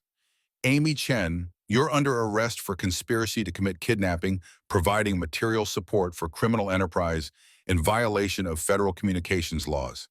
You have the right to remain silent. Wait. Sarah's voice cut through the Miranda warning. She was coerced. Her brother's life was threatened. That's duress, not willing participation. She still committed federal crimes because Sullivan did to her exactly what he did to me. He found someone vulnerable, someone with family he could threaten, and he weaponized her fear. Sarah's eyes met Amy's across the room. I understand. I'm not saying it's right, but I understand. Ryan recognized the moment for what it was, the critical juncture where justice and mercy intersected. Amy had betrayed them, a compromise operations put lives at risk. But she'd done so under coercion, her choices constrained by threats against family, her actions driven by the same survival instinct that motivated every woman they'd ever rescued. Emma, hold the arrest. Give us 48 hours. Ryan's voice carried command that transcended jurisdiction. We use Amy, feed Sullivan false information through her, make him think his intelligence pipeline is still intact. Then we run an operation designed to bring him and Marcus into a trap we control. Emma's professional ethics warred with pragmatic recognition that Ryan's proposal offered better outcomes. If she warns them, if she tips Sullivan that we know about her, this entire investigation collapses. She won't, because we're going to rescue her brother first. Ryan turned to Amy. You tell us where Danny is, give us every detail about the warehouse and Sullivan's security. We extract him tonight, get him safe. Then you help us feed Sullivan information that leads him and Marcus directly into federal custody. You do that, you cooperate fully, and Emma can argue for immunity based on duress and cooperation. Amy's expression transformed from terror to desperate hope. You do that, risk your people to save Danny. We don't leave anyone behind. That's the first rule of brotherhood. Ryan glanced at Silas. Assemble a team, 6 of our best. We're going to Vegas. The operation launched at midnight, convoy of 3 trucks rolling west on I-40, carrying 12 MC members selected for tactical competence and discretion. Amy rode in the lead vehicle, providing intelligence updates as they approached Vegas. Her knowledge of the warehouse location and security protocols proving accurate enough to build confidence. Emma had argued against the rescue attempt, citing jurisdictional complications and the risk of compromising her federal investigation. Ryan had ignored her concerns with the polite but absolute dismissal of someone whose loyalty to individuals superseded respect for institutional authority. The warehouse occupied an industrial district on Vegas's eastern edge, surrounded by abandoned buildings in areas where homeless encampments provided cover for activities law enforcement rarely investigated. Sullivan had chosen well. Ryan admitted grudgingly finding a location that offered isolation without attracting attention. Tommy pulled surveillance photos from recent reconnaissance images captured by a prospect he'd sent ahead hours earlier. 4 guards visible on perimeter. Unknown number inside. Danny supposedly held in the basement, zip-tied to a support column. Classic hostage containment, Silas observed. Keep him below ground level so he can't signal for help. Minimal comfort to maintain compliance through discomfort. Ryan studied the tactical situation, his Marine training overlaying modern context with patterns learned in Southeast Asian jungles. We go hard and fast. Simultaneous breaches on 3 entry points, overwhelming force designed to minimize resistance. Priority is securing Danny without casualties. Secondary priority is gathering intelligence on Sullivan's operation. The assault lasted 4 minutes from breach to extraction. The perimeter guards, confronted with overwhelming force appearing from darkness, surrendered without resistance. Interior guards, faced with armed men moving with military precision, chose survival over loyalty. Danny Chen emerged from the basement, malnourished and traumatized but alive. His sister's sobs of relief echoing through the warehouse as she held him. They found documents in Sullivan's office, evidence of coordination between him and Marcus Communications that explicitly referenced Colonel Hartley's orders. Emma would later confirm these as admissible evidence, linking the entire conspiracy directly to the man at the top. The convoy returned to Arizona before dawn, Danny receiving medical attention from Dr. Chen, while Amy provided detailed debriefing about Sullivan's operations. She knew communication protocols, meeting locations, the structure of his network within Hartley's organization. Each piece of intelligence, another weapon in Emma's arsenal. Now we use her, Ryan explained to the assembled council. Amy feeds Sullivan information that Julia is being moved to a remote safe house, minimal security, perfect opportunity for snatch and grab. He takes the bait coordinates with Marcus. They move against what they think is vulnerable target. Instead, they find FBI agents and criminal charges that stick. The trap required 3 days to set properly.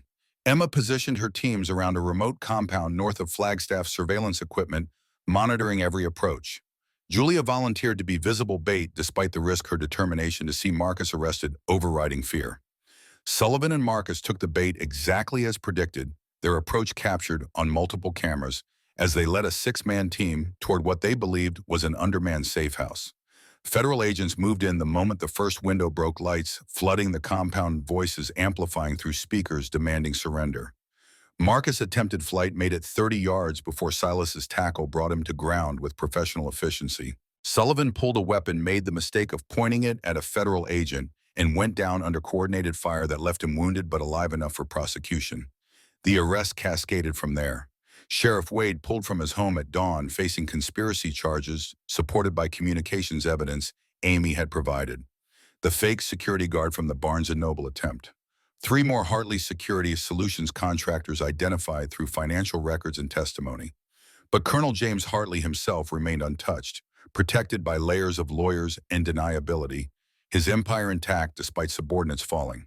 Sullivan and Marcus refused to testify against him, their silence purchased through threats and promises Ryan could only imagine. Emma delivered the news in the war room 48 hours after the arrests, her expression carrying a frustration despite tactical victories. We got everyone except the man who matters. Marcus and Sullivan are looking at 20 years minimum, but without their testimony, we can't directly connect Hartley. His lawyers are claiming he had no knowledge of their actions, that they were operating independently for personal reasons. Ryan had expected this outcome, had planned for it, but the disappointment still landed heavy. So we won battles, but lost the war. Not lost, postponed. Emma's eyes held determination that reminded him of Catherine at her most stubborn. We've disrupted his network, arrested key operators, exposed corruption in local law enforcement. Hartley's empire is damaged. We just need one more piece to bring the whole structure down. What piece? Someone with direct knowledge willing to testify. Someone he can't threaten or buy. Emma paused, choosing words carefully. Someone like Marcus, if we can offer him something worth breaking silence for. The answer to that puzzle came from an unexpected source. Julia recovered enough to demand involvement, proposed a meeting with her husband.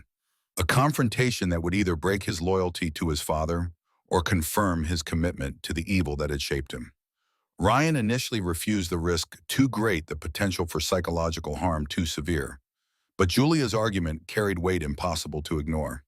I'm the only person Marcus ever showed vulnerability to.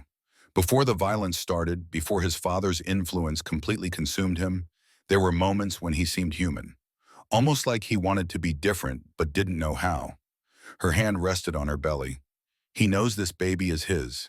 Maybe that matters enough to make him choose differently.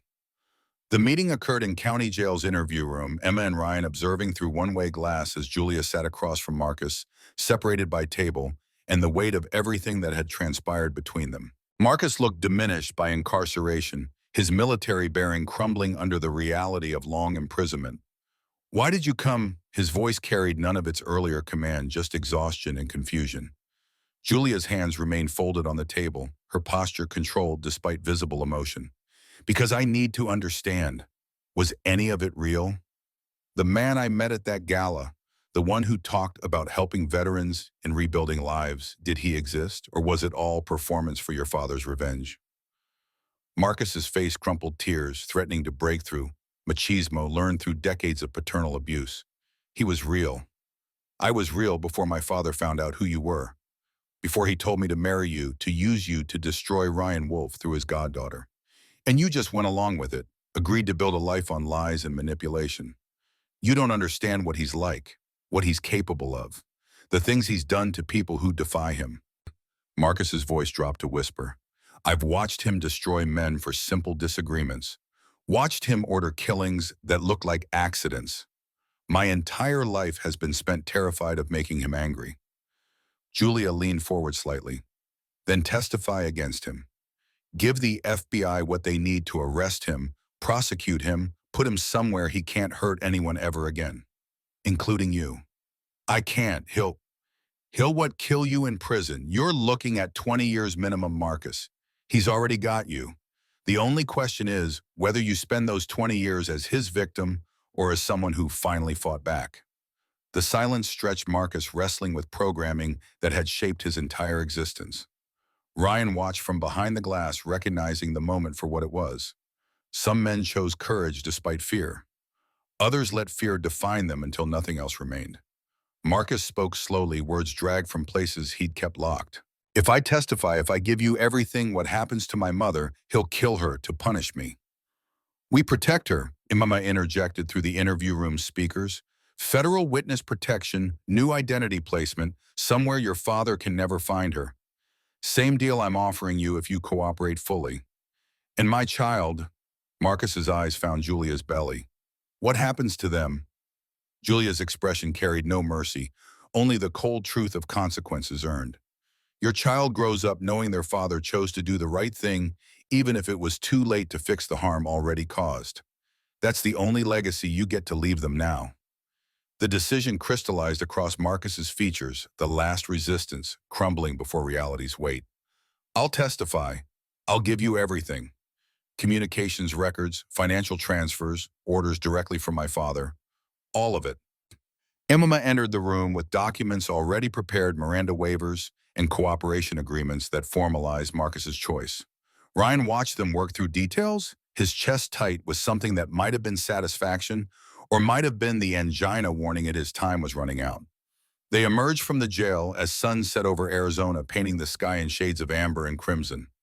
Emma's phone was already firing off messages, coordination with federal prosecutors, and protection detail arrangements filling her screen.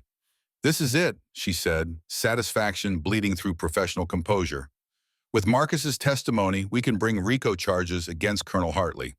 Arrest him, freeze his assets, dismantle his entire organization. It's over."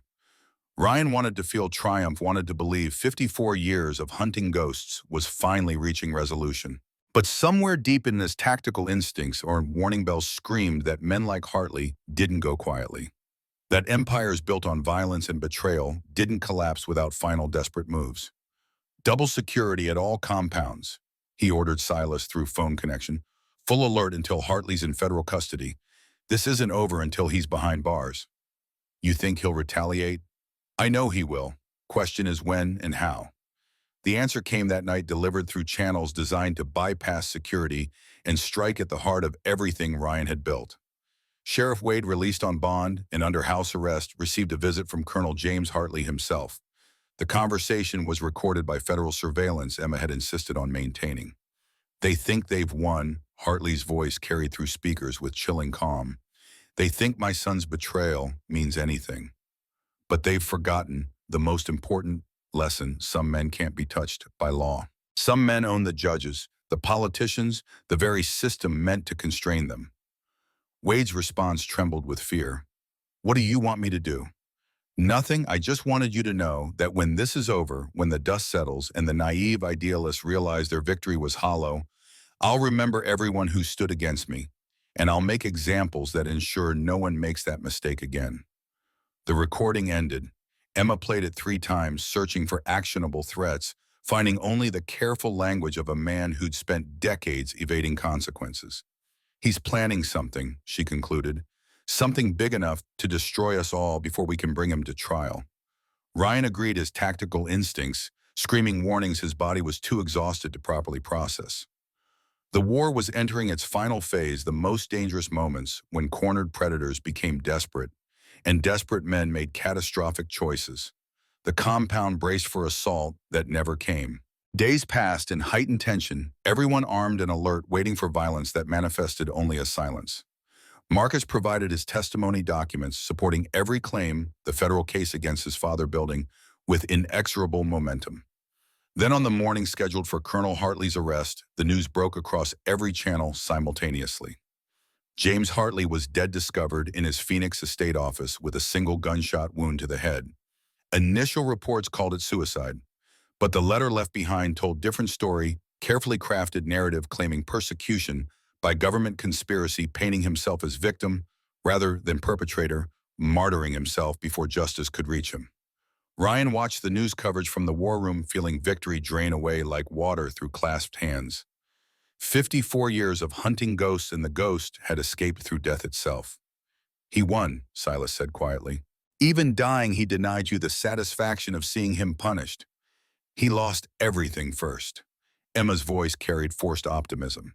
His company's assets are frozen pending criminal investigation. His associates are facing decades in prison. His legacy is destroyed. This isn't the victory he wanted. But Ryan knew better. Hartley had controlled the narrative to the end, denying them the trial that would have exposed everything publicly, avoiding the prison cell that would have represented true defeat. In death, he'd maintained the illusion of control, the final betrayal in a lifetime defined by them. The resolution came not through triumph, but through acceptance that some debts couldn't be fully paid. Marcus went into witness protection, his testimony used to dismantle what remained of Hartley Security Solutions. Julia received full custody of their child, the pregnancy continuing toward term, surrounded by SHIELD sisters and MC members providing security. Sarah took over coordination of SHIELD sisters' operations, her experience and intelligence making her natural leader for the network that had saved her life. Amy and Danny rebuilt their relationship, working together to help other victims of coercion escape similar circumstances. Emma returned to FBI work with commendation for breaking a major conspiracy, her relationship with Ryan tentatively repaired, if not fully healed. They met for dinners when schedules allowed, conversations gradually moving from operational debriefs to actual connection. And Ryan Wolf, 73 years old, with a heart that had somehow survived the stress of war, both literal and figurative, scheduled the bypass surgery his cardiologist had been demanding for months. The night before the procedure, he sat alone in the compound's chapel, surrounded by photographs of women saved and brothers lost. Catherine smiled from one frame, Emma from another, Julia and her growing belly from a third. The architecture of his life, mapped in images and memories. Silas found him there at midnight, 2 beers in hand, despite the pre-surgery prohibition against alcohol. They drank in comfortable silence, the kind that came from surviving hell together and making it to something resembling peace. "You finish what you started?" Silas asked. Ryan considered the question seriously. "Jimmy Morrison asked me to protect his family. I did. Catherine wanted me to repair things with Emma. Working on it. The brothers who died in Vietnam wanted justice against Hartley. Got most of it, even if he cheated the end. Most of it's better than none of it. Most of it has to be enough." They finished the beers as stars wheeled overhead through the chapel's skylight, 2 old warriors contemplating survival and legacy in the quiet hours before dawn. Morning would bring surgery and risk and the possibility that Ryan's time was finally complete. But for this moment, surrounded by evidence of lives saved and promises kept, he felt something close to peace. Not perfect, never perfect, but sufficient. A legacy built not in victories, but in the continuing fight against darkness carried forward by women and men who'd learned that some things mattered more than survival. The shield would hold, and the sisters would continue. The brotherhood would persist. And Ryan Wolf, having paid his debts forward as far as time allowed, could finally rest. The surgical suite lights burned with the sterile intensity of every operating room Ryan had ever seen in field hospitals and veterans' wards. Dr. Michael Torres reviewed the pre-op scans one final time, his expression carrying the controlled concern of a surgeon who understood exactly how damaged his patient's cardiovascular system had become. Ryan lay on the gurney waiting for anesthesia, his chest marked with surgical pen, indicating where Torres would crack his sternum and reroute blood flow around blockages that had accumulated through 7 decades of stress and stubbornness. Emma sat beside him in the pre-op area, her hand gripping his with surprising strength. "You don't get to die on that table. We just started fixing things." Ryan's laugh came out weaker than intended. "I'll do my best." Torres has a reputation for keeping stubborn old bastards alive against their better judgment. "Good, because I'm not done being angry at you yet. And you owe me at least 10 years of mediocre father-daughter dinners before we're even." The anesthesiologist approached with IV equipment, her movements efficient and practiced. Ryan felt the needle slide home, felt the cold push of sedatives entering his bloodstream, felt consciousness beginning its slow retreat toward darkness. Emma's face blurred above him, her voice reaching through pharmaceutical fog. "Come back. That's an order." Then nothing but void and the distant sound of monitors tracking a heart that had carried him farther than it was ever designed to go. The surgery lasted 7 hours. Torres navigated damaged tissue with microscopic precision, harvesting vessels from Ryan's leg to construct new pathways around blockages that had reduced blood flow to dangerous minimums. Twice the heart stopped entirely, requiring electrical intervention to restart rhythms that wanted to quit. Twice Torres refused to accept defeat, his hands moving with the absolute certainty of someone who'd learned his craft in combat hospitals where giving up meant soldiers died. Ryan surfaced from anesthesia in the ICU, pain registering before awareness, his chest feeling like someone had driven a truck across his ribcage. Breathing required conscious effort. Each inhalation fought against surgical trauma and medication fog. Monitors beeped their steady rhythm machines, breathing for him until his lungs remembered how to function independently. Emma materialized beside the bed, her face carrying exhaustion that spoke to hours spent waiting. "You made it." Torres said the surgery went as well as could be expected, given how much damage you'd accumulated. Ryan tried to speak, found his throat occupied by ventilation tubes, settled for squeezing her hand with what little strength remained. The gesture conveyed everything words couldn't: acknowledgement and gratitude, and the fragile hope that maybe there was time after all. The ICU days blurred together, pain and medication creating a haze where time lost meaning. Visitors appeared and disappeared like ghosts. Silas bringing news from the compound, Tommy checking vitals with medics' precision, Claire updating him on Shield Sisters operations through brief visits permitted by nursing staff. Julia came on the third day, her belly enormous with approaching due date, her face showing concern that transcended their familial connection. She settled into the chair Emma had occupied almost continuously, her presence solid and reassuring in ways that required no words.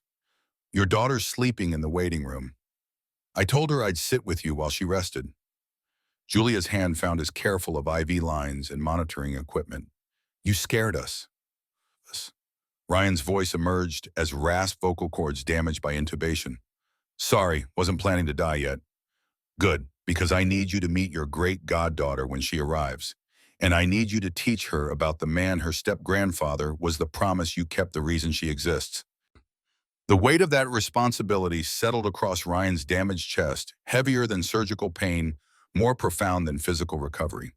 Legacy measured not in achievements but in lives touched, in stories passed forward, in the continuation of purpose beyond individual existence. "Tell me about Jimmy. What Sue told you about him." Julia's smile carried sadness and love intertwined. "Mom told me stories all through childhood. How Jimmy wrote letters from Vietnam, describing the brothers he served with, especially you and Silas. How he talked about coming home and building something that mattered. How he made her promise that if anything happened to him, she'd make sure his memory lived through the values he believed in. She remarried when I was born, but she never let me forget Jimmy Morrison. He was the best of us. Braver than me, smarter than Silas, kinder than any Marine had right to be in that place. He died making sure two wounded men reached extraction, carrying them when he could barely walk himself.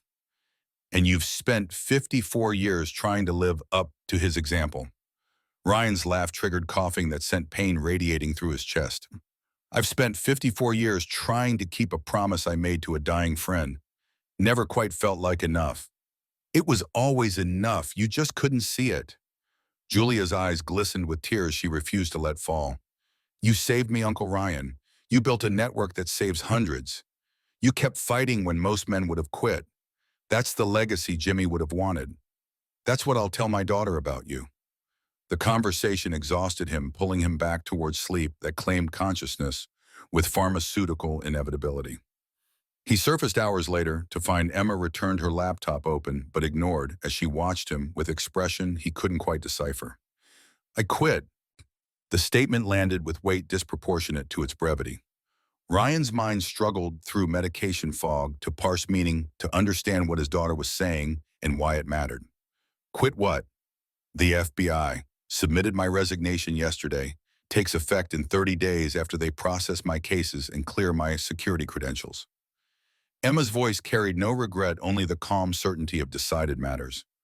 I'm taking over Shield Sisters operations full-time. Sarah's been running it brilliantly, but she needs support, someone with federal law enforcement background who can navigate legal complications and coordinate with agencies that actually give a damn. Ryan's chest tightened, and for a moment he couldn't separate surgical pain from emotional response. You're giving up your career, everything you built. I'm choosing different purpose. You spent 40 years letting the MC consume everything else. I watched it destroy your marriage, damage our relationship, nearly kill you.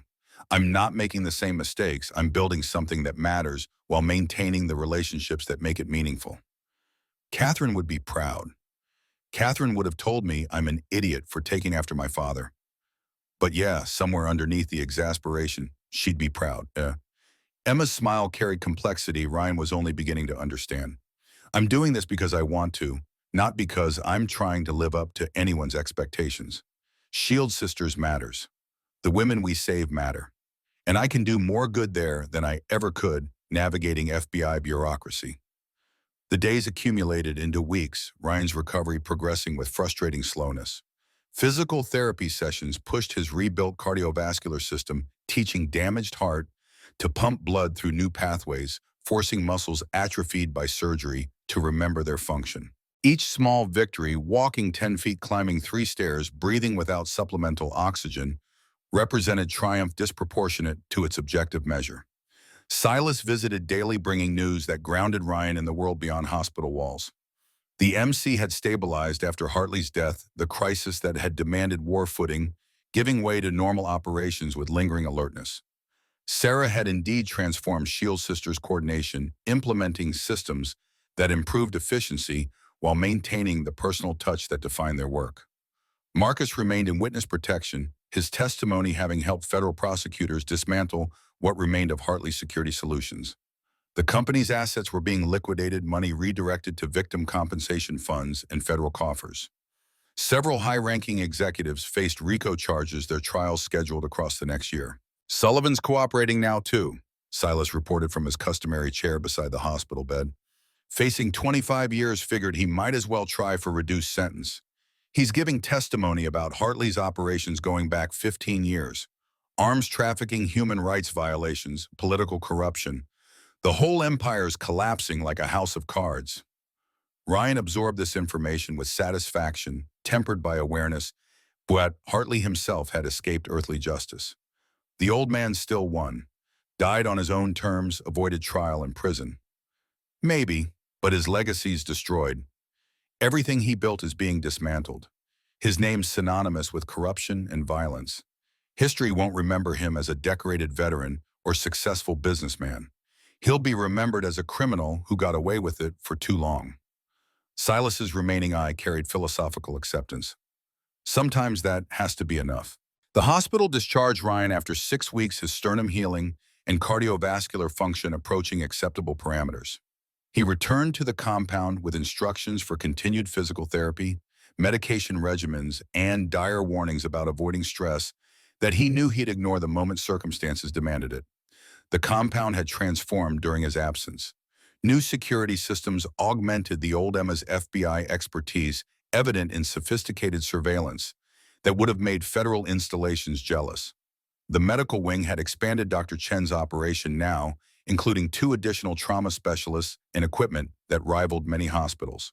Shield Sisters had grown too, now coordinating operations across 8 states, with chapters forming in Colorado and Utah. Sarah had hired 3 full-time coordinators, all survivors who'd rebuilt their lives and chosen to dedicate them to helping others do the same. Ryan toured the changes with mixed emotions, proud of what they'd built, but also aware he was increasingly peripheral to operations that had once depended on his direct involvement. The organization had evolved beyond him, which was exactly what legacy required, but didn't make the realization any less bittersweet. Julia went into labor 2 weeks after Ryan's hospital discharge, her contractions starting at 3 a.m. and progressing with the inexorable rhythm of biological imperative. Emma drove her to the birthing center. Claire had selected a facility that specialized in high-risk pregnancies and maintained discretion for clients who required privacy. Ryan waited at the compound with Silas and Tommy, the 3 of them occupying the war room in companionable silence, while monitors displayed security feeds and communications maintained awareness of Julia's progress. Hours passed with excruciating slowness, each update arriving through text messages that provided clinical details without emotional context. The birth occurred at 2 p.m. A healthy girl weighing 7 pounds and screaming her arrival with impressive volume. Emma called from the birthing center, her voice carrying exhaustion and joy. "She's perfect. Julia's exhausted but healthy. The baby's strong and all her vitals excellent. They want to name her Sarah Catherine Morrison." Ryan's throat closed around words that wouldn't form emotion, overwhelming capacity for speech. Sarah for the woman who'd saved Julia's life. Catherine for the way who'd shaped everything he'd become despite his failures to properly honor that influence. Morrison for Jimmy and Sue, whose legacy continued through generations. "When can we visit?" "Tomorrow morning. Julia wants to rest tonight, bond with the baby, but she's asking for you specifically first thing. Says there's someone she wants you to meet." The night passed with restless energy that had nothing to do with surgical recovery and everything to do with anticipation. Ryan found himself in the chapel at midnight, staring at photographs that mapped his journey from young Marine to dying MC president, trying to articulate prayers he'd abandoned decades ago. Catherine's photograph smiled at him from its frame, frozen in moment of joy he could barely remember experiencing firsthand. He'd been so consumed by ghosts and causes that he'd missed the life happening around him, the woman who'd loved him, despite his devotion to absences and dangerous men. "I wish you could meet her, your namesake. Wish you could see what Emma's becoming, what Julia survived, what we managed to build from all the wreckage." His voice echoed in the empty chapel. "I'm trying to do better. To be present instead of just present adjacent. To value what matters before it's too late. I hope that counts for something." The photograph offered no response, but Ryan felt something shift in his chest that had nothing to do with surgical healing. Acceptance, maybe? The beginning of forgiveness for himself that he'd never quite managed to grant. Morning arrived with desert sunrise painting the compound in shades of gold and amber. Ryan dressed carefully, his chest still tender, his movements constrained by healing sternum. Emma appeared at his door with coffee and the kind of smile that transformed her from federal agent to daughter. "You ready to meet your great goddaughter?" "As ready as I'll ever be." The birthing center occupied a renovated medical complex on Phoenix's east side, its exterior deliberately understated to avoid attention, while its interior contained state-of-the-art equipment and staff trained in trauma-informed care. Claire met them at the entrance, her expression radiating the satisfaction of someone who'd coordinated another successful outcome. "Julia's in Suite 3. Baby's nursing, well, both of them resting between feedings. She's been asking about you since dawn." Ryan followed Claire through corridors that smelled of lavender and new beginnings, his pace slower than pride wanted, but faster than cardiac rehabilitation recommended. Emma walked beside him, her presence steadying her hand, occasionally touching his elbow when stairs required extra balance.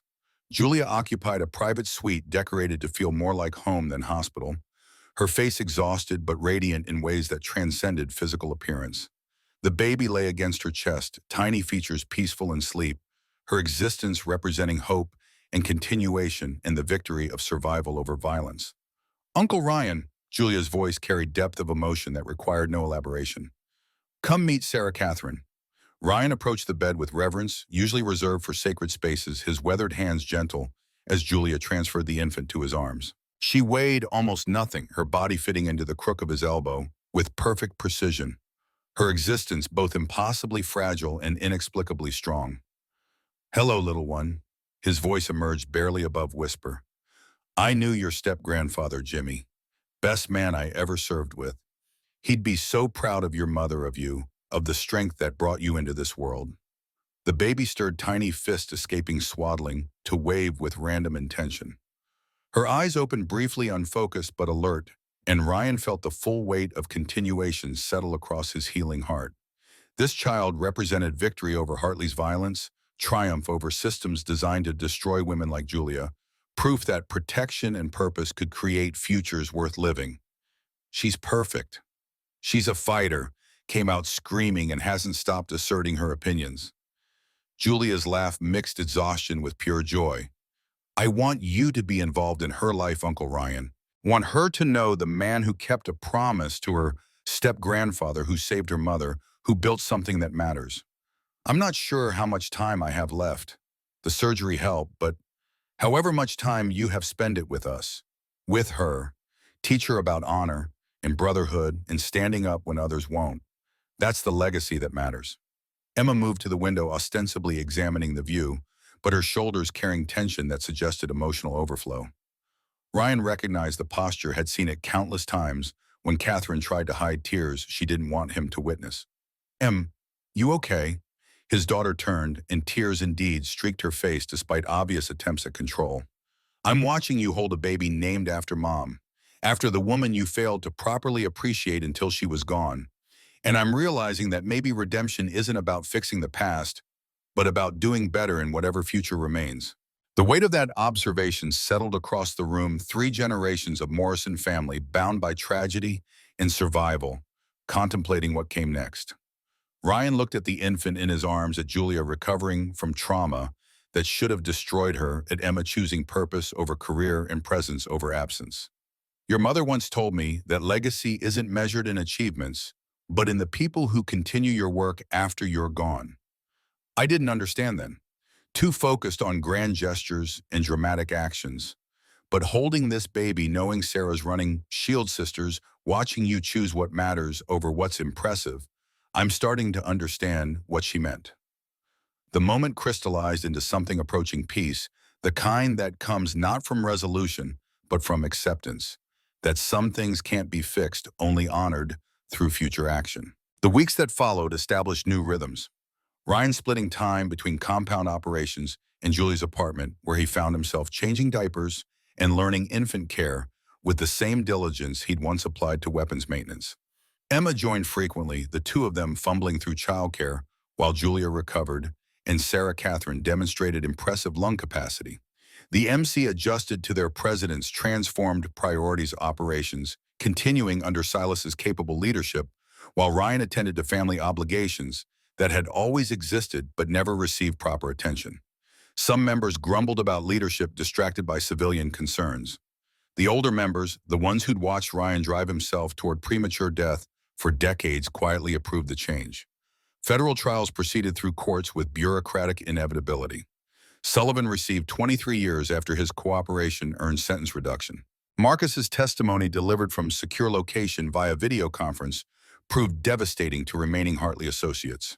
Sheriff Wade faced corruption charges that would likely result in 15 years in permanent destruction of the law enforcement career he'd compromised for money and influence. The dismantling of Hartley Security Solutions released documents that Emma's former FBI colleagues used to open investigations spanning multiple agencies. Arms trafficking, political corruption, human rights violations. The empire Hartley had built revealed itself as criminal enterprise of staggering scope. The colonel's suicide began to look less like escape and more like final act of a man who knew exposure was inevitable. 6 months after his surgery, Ryan received medical clearance to resume most normal activities with ongoing monitoring and medication management. His cardiologist delivered the news with satisfaction, tempered by stern warnings about avoiding the kind of stress that had necessitated surgical intervention in the first place. You've got 10 good years if you're smart, 5 if you're stupid. The choice is yours, but your heart won't give you third chances. Ryan chose smart, or at least his version of it. He remained MC president in title but delegated operational command to Silas, his own role shifting toward advisory and strategic planning. He attended Shield Sisters coordination meetings, but let Sarah and Emma handle execution. He showed up for important moments, but stopped trying to control every detail. The shift felt uncomfortable, swimming against decades of learned behavior, but also liberating in ways he struggled to articulate. For the first time since Vietnam, he found himself experiencing life rather than just surviving it. Emma noticed the change during one of their increasingly frequent dinners, this one at a steakhouse in Scottsdale that served portions large enough to constitute health violations. She studied him across the table with analytical precision inherited from both parents. "You seem different, lighter somehow." Ryan considered denying it, defaulting to the stoic masculinity that had defined his public persona for 7 decades.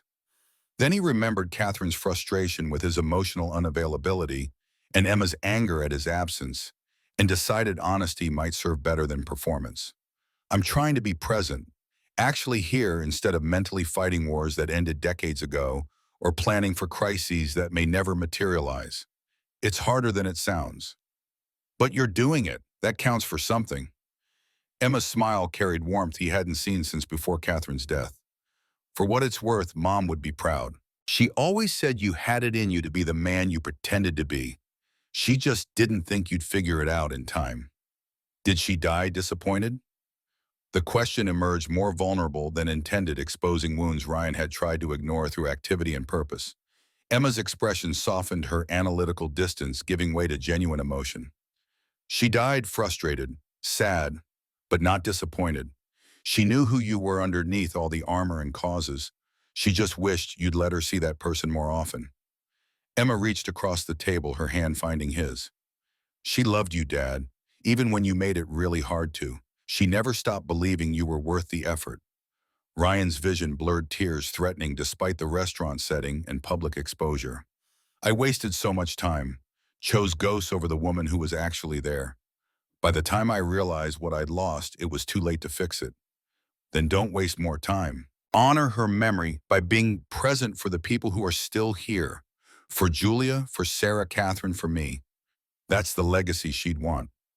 The server arrived with their steaks, interrupting the moment with professional cheerfulness. They ate in comfortable silence, the kind that comes from breakthrough rather than avoidance, from connection rather than proximity.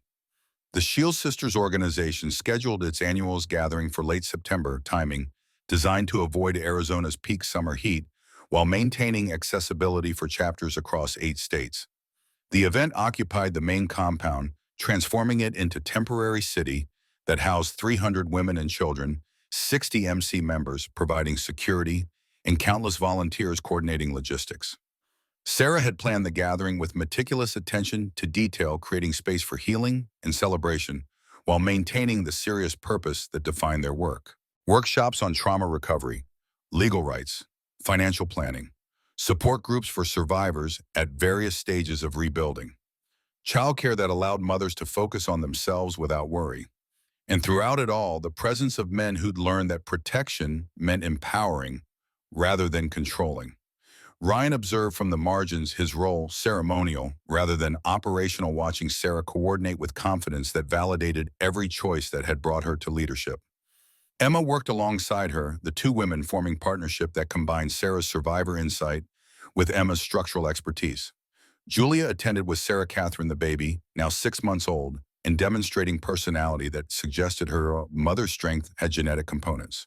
She drew attention wherever she went, Shield Sisters taking turns holding her, seeing in her existence the proof that survival could lead to futures worth living. The gathering's centerpiece occurred on the second evening ceremony that Sarah had planned in consultation with Claire and MC leadership. The compound's central courtyard had been transformed with lights and seating, creating amphitheater that focused attention on a platform where Silas and Tommy stood flanking a table draped in the MC's colors. Sarah approached Ryan as sunset painted the desert in shades of amber and crimson, her expression carrying nervous energy that belied her usual composure. "We need you for the ceremony. There's something that needs to happen." Ryan followed her to the platform, aware of 300 pairs of eyes tracking his movement, curious about purpose but trusting in the process. Silas met him with expression that conveyed something between pride and satisfaction, his remaining eye gleaming with knowledge of what came next. "Brothers and sisters." Silas's voice carried across the courtyard with authority earned through decades of leadership. "We gather tonight to honor someone who embodies everything this organization represents: courage, protection, the willingness to stand between danger and those who can't defend themselves." Ryan's confusion must have shown because Tommy's hand on his shoulder conveyed reassurance and instruction to wait. Sarah stepped forward, her voice clear and strong as she addressed the assembled crowd. "5 years ago, I was dying in a hospital, beaten nearly to death by a man who believed he owned me. Someone intervened, someone gave me a phone number and a promise that help would come if I ever needed it. That someone was Ryan Wolf." The crowd murmured, recognition pieces clicking into place for those who knew fragments of the story but not its whole. "8 months ago, I used that number, called for help when Julia Morrison ran into my diner fleeing from a man who'd been systematically destroying her. Ryan Wolf answered that call with 70 brothers arriving in broad daylight to stand against violence and make clear that some things will not be tolerated." Sarah's eyes found Julia in the crowd, the two women exchanging looks that conveyed shared experience and mutual respect. "What I didn't understand then was that Ryan had been doing this for a decade, building a network, saving women, creating spaces where survivors could rebuild. Not for recognition or profit, but because he'd made promises to dying friends and believed that honor demanded action." Silas stepped forward, carrying a white leather vest that caught the lights and seemed to glow with internal luminescence. The crowd gasped, recognizing significance before Ryan quite understood what was happening. "This vest represents a promise," Silas continued, his voice carrying weight of ceremonial importance, "from every person here, that the one who wears it stands under our collective protection, that anyone who threatens them answers to all of us, that they are, in every sense that matters, untouchable." Understanding crashed over Ryan as Silas held the vest toward him, its back emblazoned with single word in bold crimson stitching, "Untouchable." Above it, the Iron Brotherhood patch. Below it, Shield Sisters emblem. The combination of MC authority and survivor solidarity rendered in leather and thread. "We don't give these lightly," Tommy added, stepping forward. "In 10 years, only 5 have been awarded, each to someone who demonstrated extraordinary courage, who stood against darkness when others turned away, who embodied the values we claim to represent." Sarah's voice dropped to intimate register despite the crowd. "You saved my life twice, saved Julia, saved hundreds of others. You built something that outlasts you, that will continue long after you're gone. You kept promises to dead men and living women alike. You earned this." Ryan's hands trembled as they accepted the vest, its weight surprising despite leather's suppleness. He turned it, examining the stitching, the patches, the word that represented more than personal protection. It represented acknowledgement, respect, the validation of choices that had cost him marriage and nearly his life. Emma appeared beside him, her presence grounding. Her voice meant only for him. "Put it on, Dad. Let them honor what you've built." The vest settled across his shoulders with perfect fit, Claire's careful measurements ensuring comfort despite his post-surgical sensitivity. The crowd erupted, 300 voices, raised in affirmation, 60 MC brothers, revving engines in traditional salute, the sound rolling across desert landscape like thunder announcing storms. Silas raised his hand, requesting silence. "From this moment forward, Ryan Wolf stands under the protection of the Iron Brotherhood and Shield Sisters Network. Anyone who threatens him threatens all of us. Anyone who stands with him stands with all of us. This is our promise. This is our commitment. This is what brotherhood and sisterhood mean." The ceremony concluded with traditional MC ritual, every member and Shield sister forming line to embrace Ryan individually, each hug conveying personal gratitude and shared purpose. Julia held him longest. Sarah Catherine passed between them, the baby's presence representing future, The vest existed to protect. Sarah approached last, her embrace fierce despite her smaller frame, her voice breaking with emotion held carefully in check. Thank you for saving me, for giving me purpose, for showing me that survival can become something more. You saved yourself. I just opened the door. Then thank you for opening doors. For all of us. The gathering continued into night food and music and the easy camaraderie of people bound by shared experience. Ryan found himself surrounded by women telling stories of rescue and recovery, each narrative unique but unified by common threads of violence survived and lives rebuilt. An older woman named Margaret approached near midnight, her gray hair and weathered face marking her as someone who'd lived hard before finding peace. She gestured to the vest Ryan still wore, its white leather reflecting firelight. My daughter received one of these 3 years ago after her husband tried to kill her. She's in college now, studying social work planning to join the network professionally. The vest doesn't just protect, it transforms. It tells survivors they matter enough to fight for. What happened to her husband? Margaret's smile carried satisfaction that transcended vengeance. 20 years in prison. My daughter testified at trial. Walked into that courtroom wearing her white vest, looked him in the eye, and spoke her truth. The jury convicted in 4 hours. Ryan absorbed this story among dozens of others.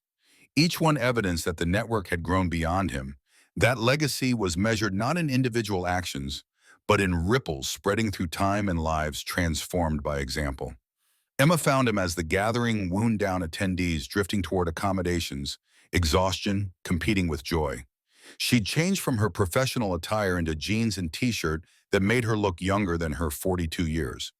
You're wearing the vest differently than this morning, like it actually fits. Ryan glanced down at the white leather, its weight now familiar rather than foreign. I spent 54 years trying to earn something. Turns out I was earning it all along, just couldn't see it. Mom used to say you were blind to your own impact, too focused on failures to notice successes. Emma settled beside him on the bench where he'd been watching stars emerge. She kept a journal. I found it after she died going through her things. Page after page about you, about the MC, about Shield Sisters, work she knew about but pretended not to. What did she write? That she wished you could see yourself the way she saw you. Not as a man trying to make up for Vietnam, but as someone who'd taken horror and transformed it into purpose. She was proud of you even when she was angry about your absence. She understood what you were building, even if she wished you'd balance it better. The revelation landed with weight Ryan struggled to process. Catherine had known about Shield Sisters, had approved despite her frustration with his divided attention, had died without telling him any of this. The knowledge brought comfort and regret in equal measure. I wish she'd told me. Would you have believed her? Or would you have dismissed it as her trying to make you feel better? Emma's question carried the sharpness of truth. You had to arrive at this understanding yourself. We could tell you, but you wouldn't hear it until you were ready. They sat in companionable silence, watching compound lights create islands in desert darkness, listening to distant conversations and the soft sounds of women and children settling into sleep under protection they'd learned to trust. I'm getting married. Emma's statement arrived without preamble, changing subject with characteristic directness. Ryan's mind stuttered, trying to parse new information while still processing previous emotional revelations. To who? Her name's Jessica. She's a trauma therapist at the birthing center where Julia delivered. We've been seeing each other for 4 months. It's serious. Emma's voice carried defensive edge, preparing for rejection that had defined previous relationships she'd mentioned and he'd failed to properly acknowledge. Tell me about her. The question clearly surprised Emma, her defensive posture softening. She's brilliant, patient, understands trauma in ways most people can't because she lived it herself. She works with Shield Sisters, survivors pro bono, helping them process what they've experienced and rebuild capacity for trust. She makes me laugh, makes me want to be present instead of just competent. She sounds perfect. You mean that you're okay with me marrying a woman? Ryan considered the question seriously, examining his reactions and finding only genuine happiness for his daughter. I'm okay with you marrying someone who makes you laugh and want to be present. That's all that matters. Your mother would agree. Emma's tears came suddenly breaking through control with force that suggested they'd been building for years. I was so scared to tell you. Scared you'd be disappointed or disgusted or would pull away again. I've been carrying this for months. Ryan pulled her close despite his chest protest holding his daughter while she cried against his shoulder. I'm sorry I made you scared. Sorry I created an environment where you couldn't trust me with something this important. That's on me, not you. You're really okay with this. I'm really okay with this, and I'd be honored to walk you down the aisle or whatever role you want me to play. Ryan's voice carried absolute sincerity. Also, I expect to meet Jessica soon so I can embarrass you with dad behavior and make sure she knows what she's getting into. Emma's laugh mixed with tears, creating sound that resembled choking but conveyed pure relief. You're going to like her. She's got opinions about motorcycle clubs and masculinity and trauma-informed care that she's not shy about sharing. Then she'll fit right in. The months that followed established new equilibrium, Ryan navigating role as MC President Emeritus, while Silas assumed operational command with Emma serving as Shield Sisters Director and Sarah handling coordination. The organization continued expanding chapters forming in Oregon and Montana, the network of protection spreading like mycorrhizal connections through communities starved for genuine safety.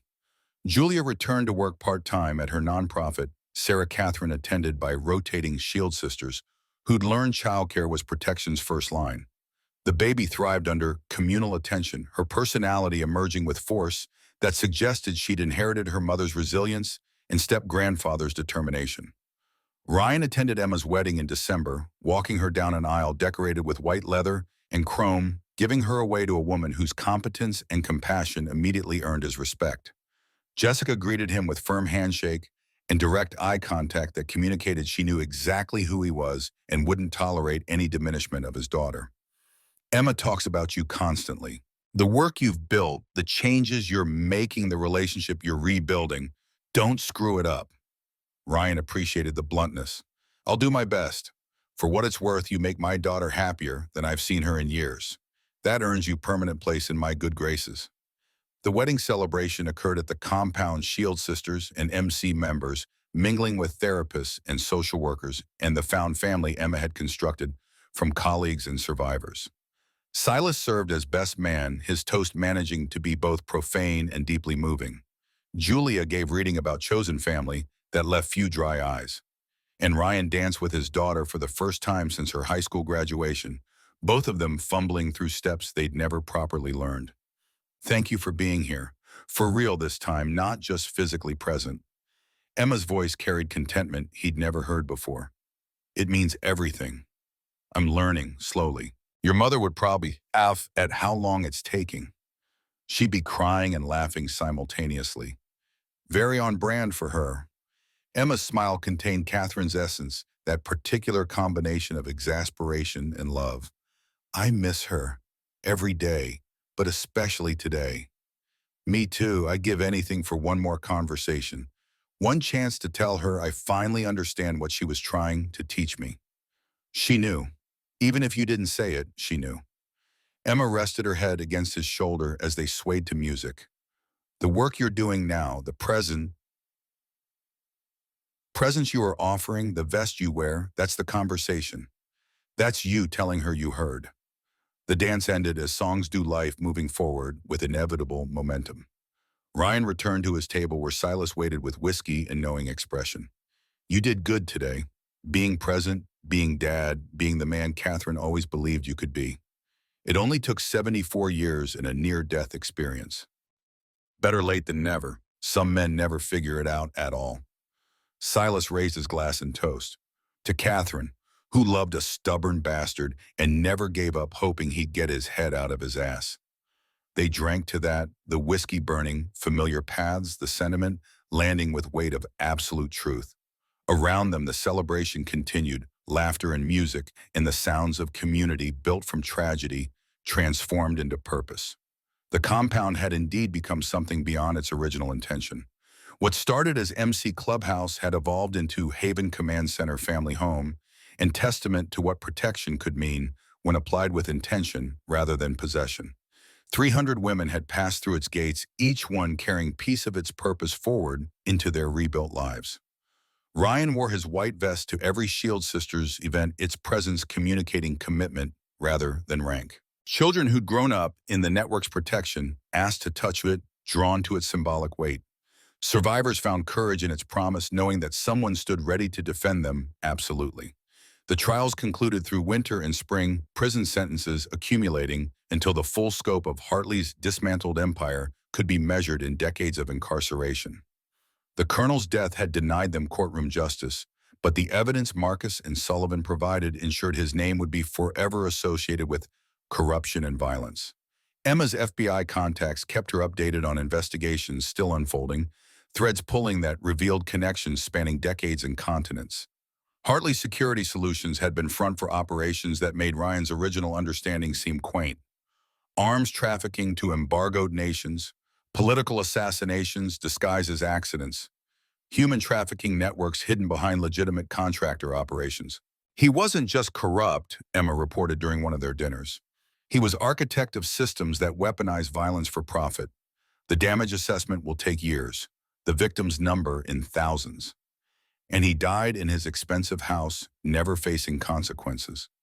He died knowing everything was collapsing, that his son betrayed him, that his empire was being dismantled, that his name would be mud. Emma's voice carried satisfaction, despite acknowledging imperfect justice. Sometimes that has to be enough.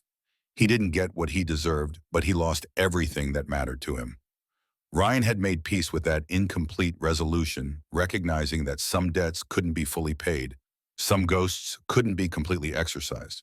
The work continued not because it would ever be finished, but because continuation itself represented victory over men like Hartley, who counted on good people giving up.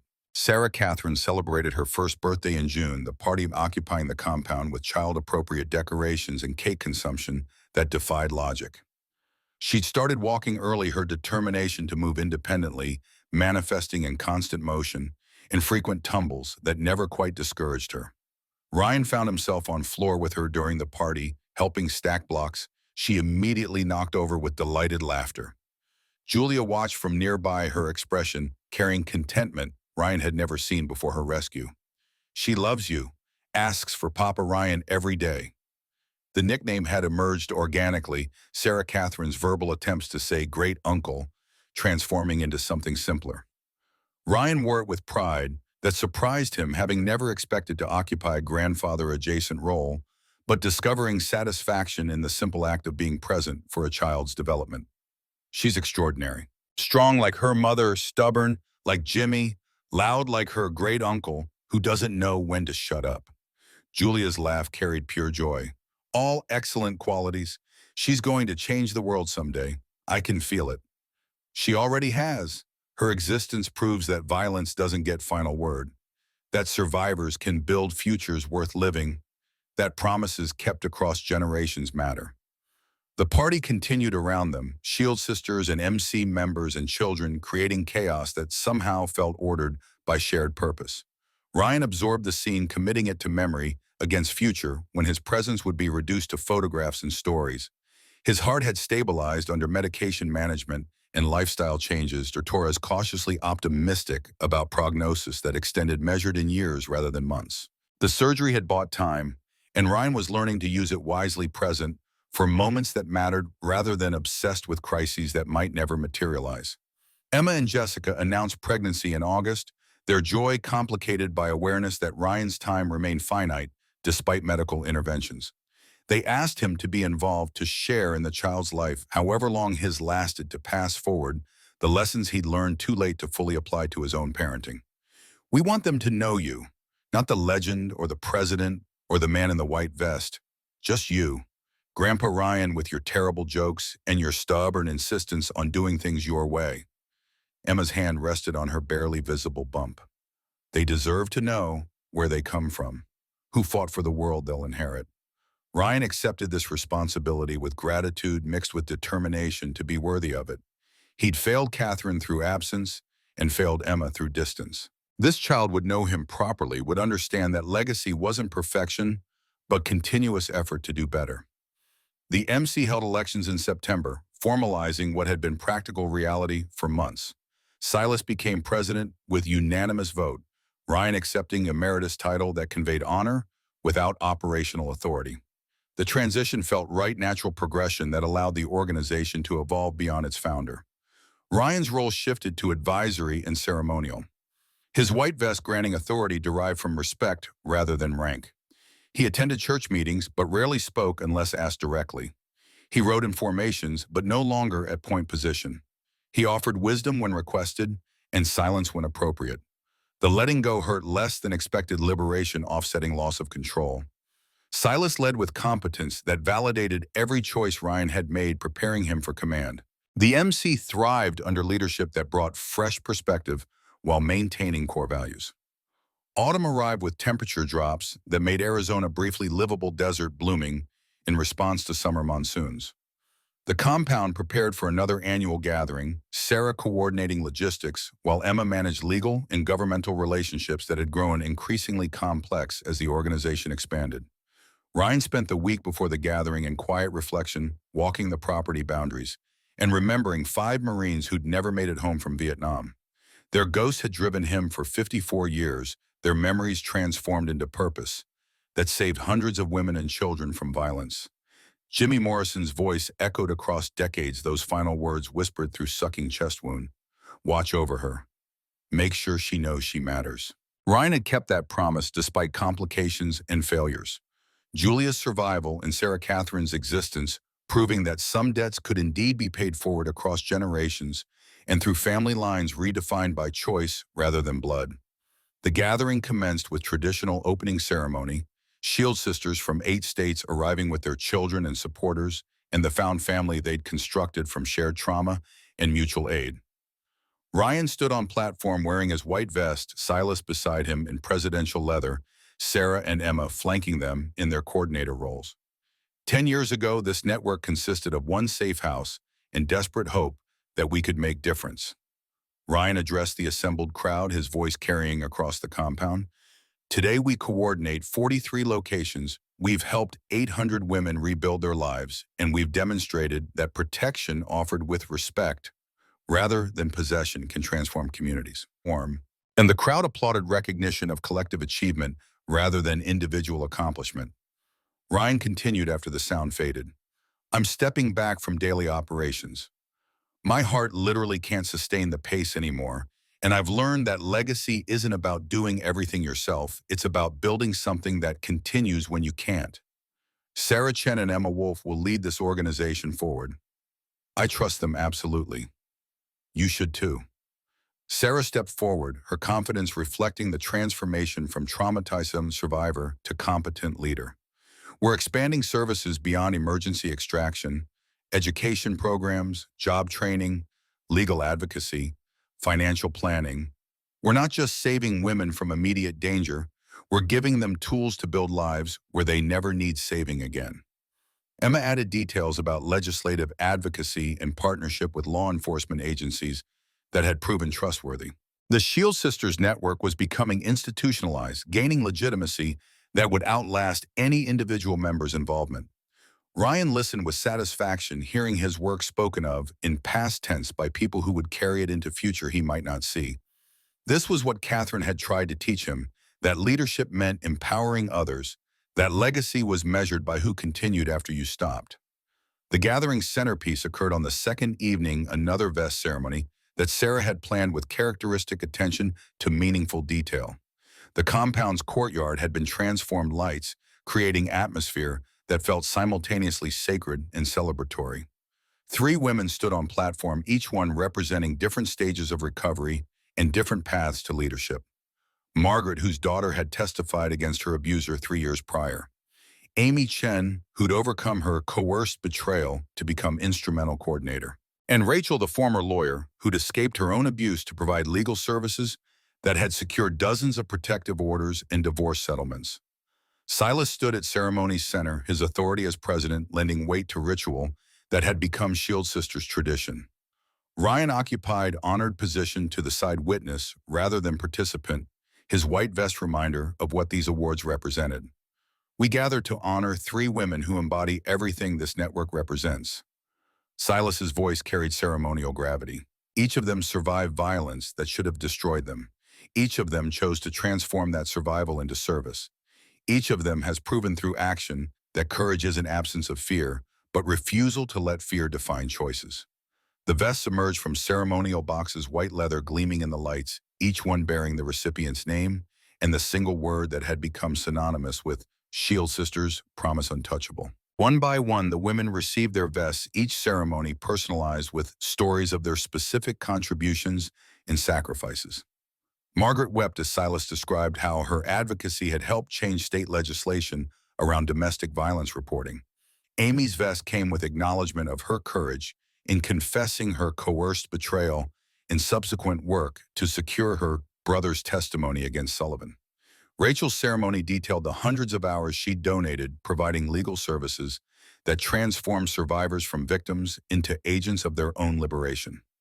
The crowd erupted after each vesting, voices raised in affirmation, engines revved in salute, the sound rolling across desert landscape like promise and threat combined.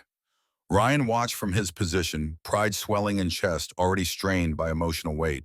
Sarah Catherine squirmed in Julia's arms near the platform, her presence reminder of why this work mattered and who it protected. Emma stood beside her wife, Jessica's hand resting on the bump that would become Ryan's grandchild in months to come.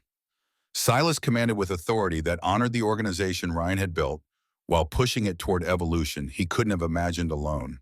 Legacy visible in every face, in every white vest, in every child playing under protection that had become absolute through collective commitment. This was what 54 years of ghosts and promises and stubborn refusal to quit had created, not perfect justice, but sustained resistance to violence that told survivors they mattered enough to fight for. The ceremony concluded with traditional MC blessing, words spoken over the newly vested that committed entire organization to their protection. Ryan added his voice to the chorus, his promise joining hundreds of others in declaration that some things remain sacred, even in a world that often felt abandoned by gods and decency alike. The gathering wound down as such events do, attendees drifting toward rest and normal life beyond compound walls. Ryan found himself alone in the chapel near midnight, surrounded by photographs that documented a decade of work and lifetime of trying to balance scales that never quite leveled. Catherine smiled from her frame, frozen in joy he wished he'd properly appreciated when she lived. Emma appeared beside her younger version of woman who'd grown despite his failures rather than because of his success. Julia and Sarah Catherine occupied newer photograph, 3 generations of Morrison family, bound by tragedy survived and promises kept. And they're partially hidden among newer additions, the faded photo from Vietnam. 8 Marines grinning despite mud and exhaustion, believing they'd all survive to tell stories and grow old together. 5 of them had died in that jungle. 2 had survived to build something from the horror. And 1, Jimmy Morrison, had left family whose continued existence represented victory over violence that had tried to define them all. I kept my promise, Jimmy. Sue's daughter is safe. Your step-granddaughter's thriving. And the network we built will protect them long after I'm gone. That has to be enough. The photograph offered no response, but Ryan felt something settle in his chest that had nothing to do with surgical repairs or medication management.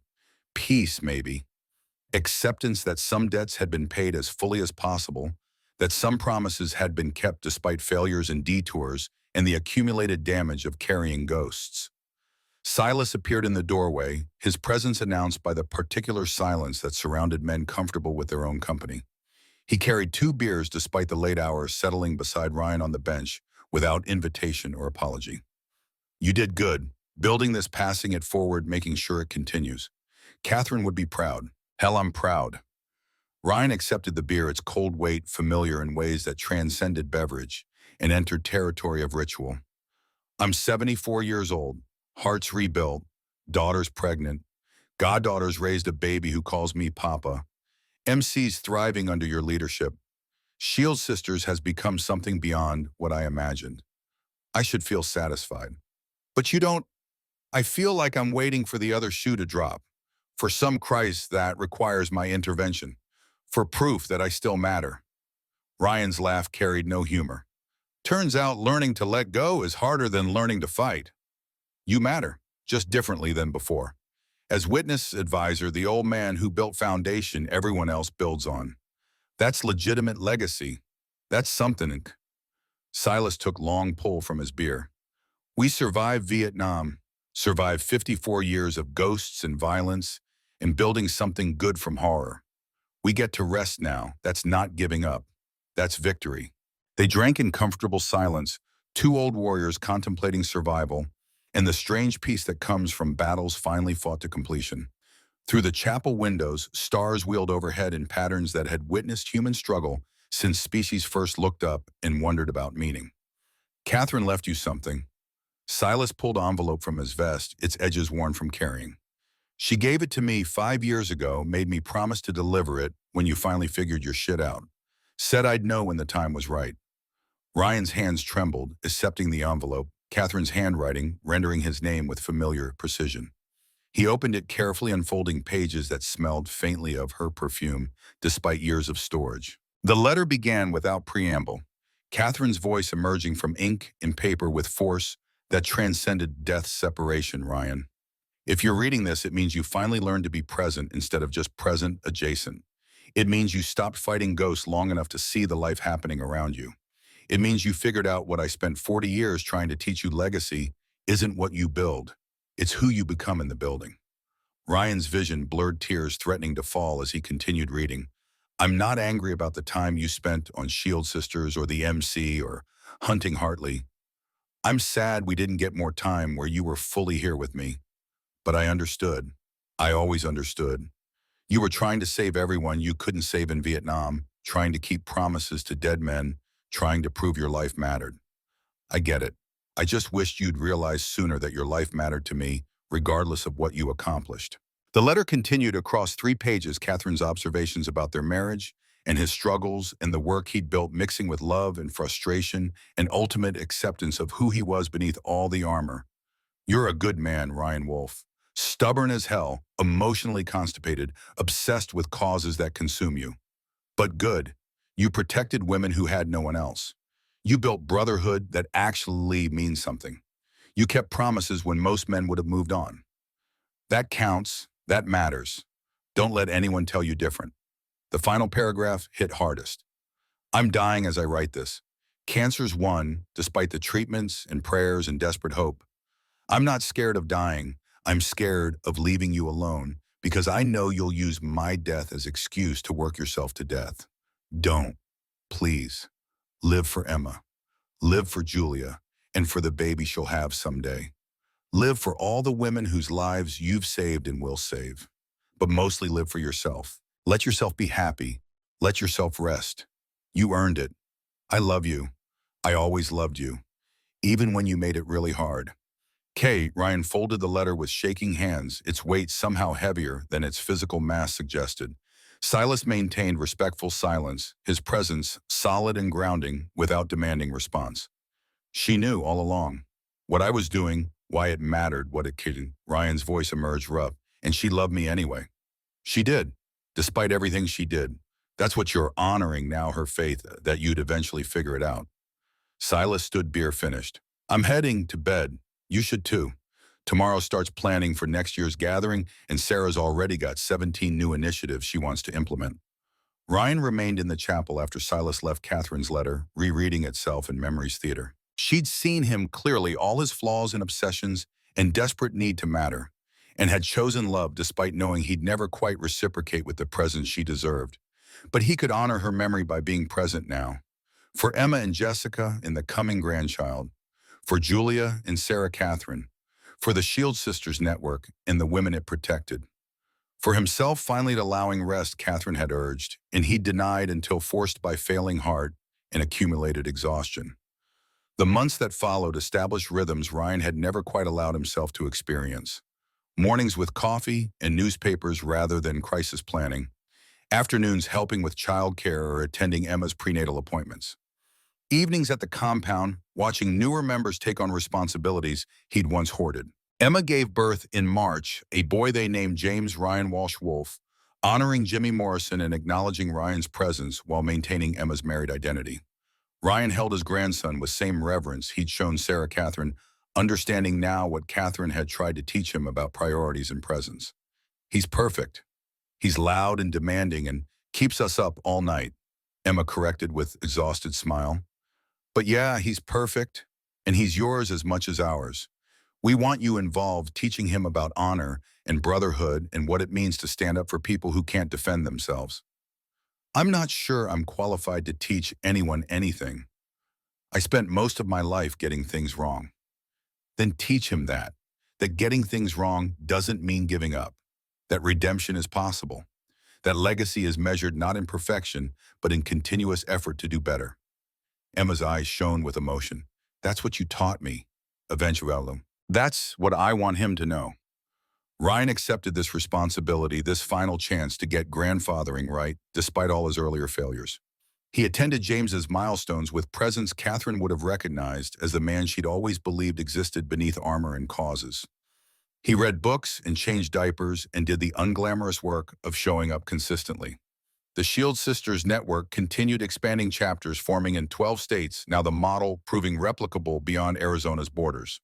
Sarah coordinated with competence that made Ryan's earlier leadership seem almost quaint, implementing systems and structures that professionalized operations while maintaining the personal touch that defined their work. Emma brought federal legitimacy, her relationships with law enforcement and legal systems, opening doors that had been closed to MC-affiliated organizations. The combination of Sarah's survivor insight and Emma's structural expertise created something neither could have built alone. Ryan watched them lead with satisfaction that transcended ego, recognizing that his greatest accomplishment wasn't the network's creation, but his willingness to hand it to people more capable of sustaining it. Legacy measured not in control maintained, but in succession planned. His health stabilized under Dr. Torres' continued monitoring, the rebuilt heart functioning adequately, if not optimally. The 10 years his cardiologist had promised seemed achievable if he maintained medications and avoided stress that had characterized his previous 7 decades. He chose those 10 years deliberately present for graduations and birthdays and the ordinary moments that accumulated into lives worth living. He rode with the MC, but no longer led. He attended Shield Sisters events, but rarely spoke unless asked. He showed up without needing to control, present without dominating. Julia's life rebuilt with surprising speed, her nonprofit work expanding to include advocacy for domestic violence survivors and legislative lobbying that changed laws in 3 states. She dated occasionally, but remained focused on Sarah Catherine and the career she'd paused during her marriage to Marcus. Marcus himself remained in witness protection, his location unknown even to Julia per federal protocols. She'd made peace with never seeing him again, understanding that some relationships couldn't be salvaged and that safety mattered more than closure. Sullivan died in prison 18 months into his sentence, prison justice fining him despite protective custody. The circumstances remained officially unclear, but Emma's federal contacts suggested other inmates had taken exception to his targeting of pregnant women. Ryan felt no satisfaction in his death, only weary acknowledgement that some men created enemies faster than they could defend against them. The annual gatherings became institution Shield Sisters from across the country, convening to celebrate survival and plan expansion. New vests awarded each year to women who transformed their trauma into service, white leather, becoming symbol recognized beyond MC World. Ryan attended these ceremonies wearing his own vest, its presence communicating continued commitment, even as age and health limited his active participation. He'd become elder statesman, the founder whose vision had created foundation, others built upon the old warrior, whose battles had bought peace younger generations maintained. Sarah Catherine grew into herself with force that suggested she'd inherited everyone's determination, her personality combining Julia's strength with Catherine's no-nonsense practicality and Ryan's stubborn refusal to accept limitations. She demanded Papa Ryan's presence at her preschool performances and insisted on helping him work on his motorcycle despite being far too young for such activities. James followed 2 years later, his development tracked with same obsessive attention Emma had experienced as child, but now applied with presence Catherine had deserved. Ryan taught him to recognize motorcycle engines by sound and explained why some promises mattered more than personal safety. The years accumulated, Ryan aging into role he'd never quite imagined occupying. Not leader or warrior or the man others depended on for salvation, but grandfather and advisor, and living reminder of what persistence could accomplish when applied to causes that mattered. He still missed Catherine with ache that never fully healed, still wished he could tell her he'd finally understood what she'd spent decades trying to teach him.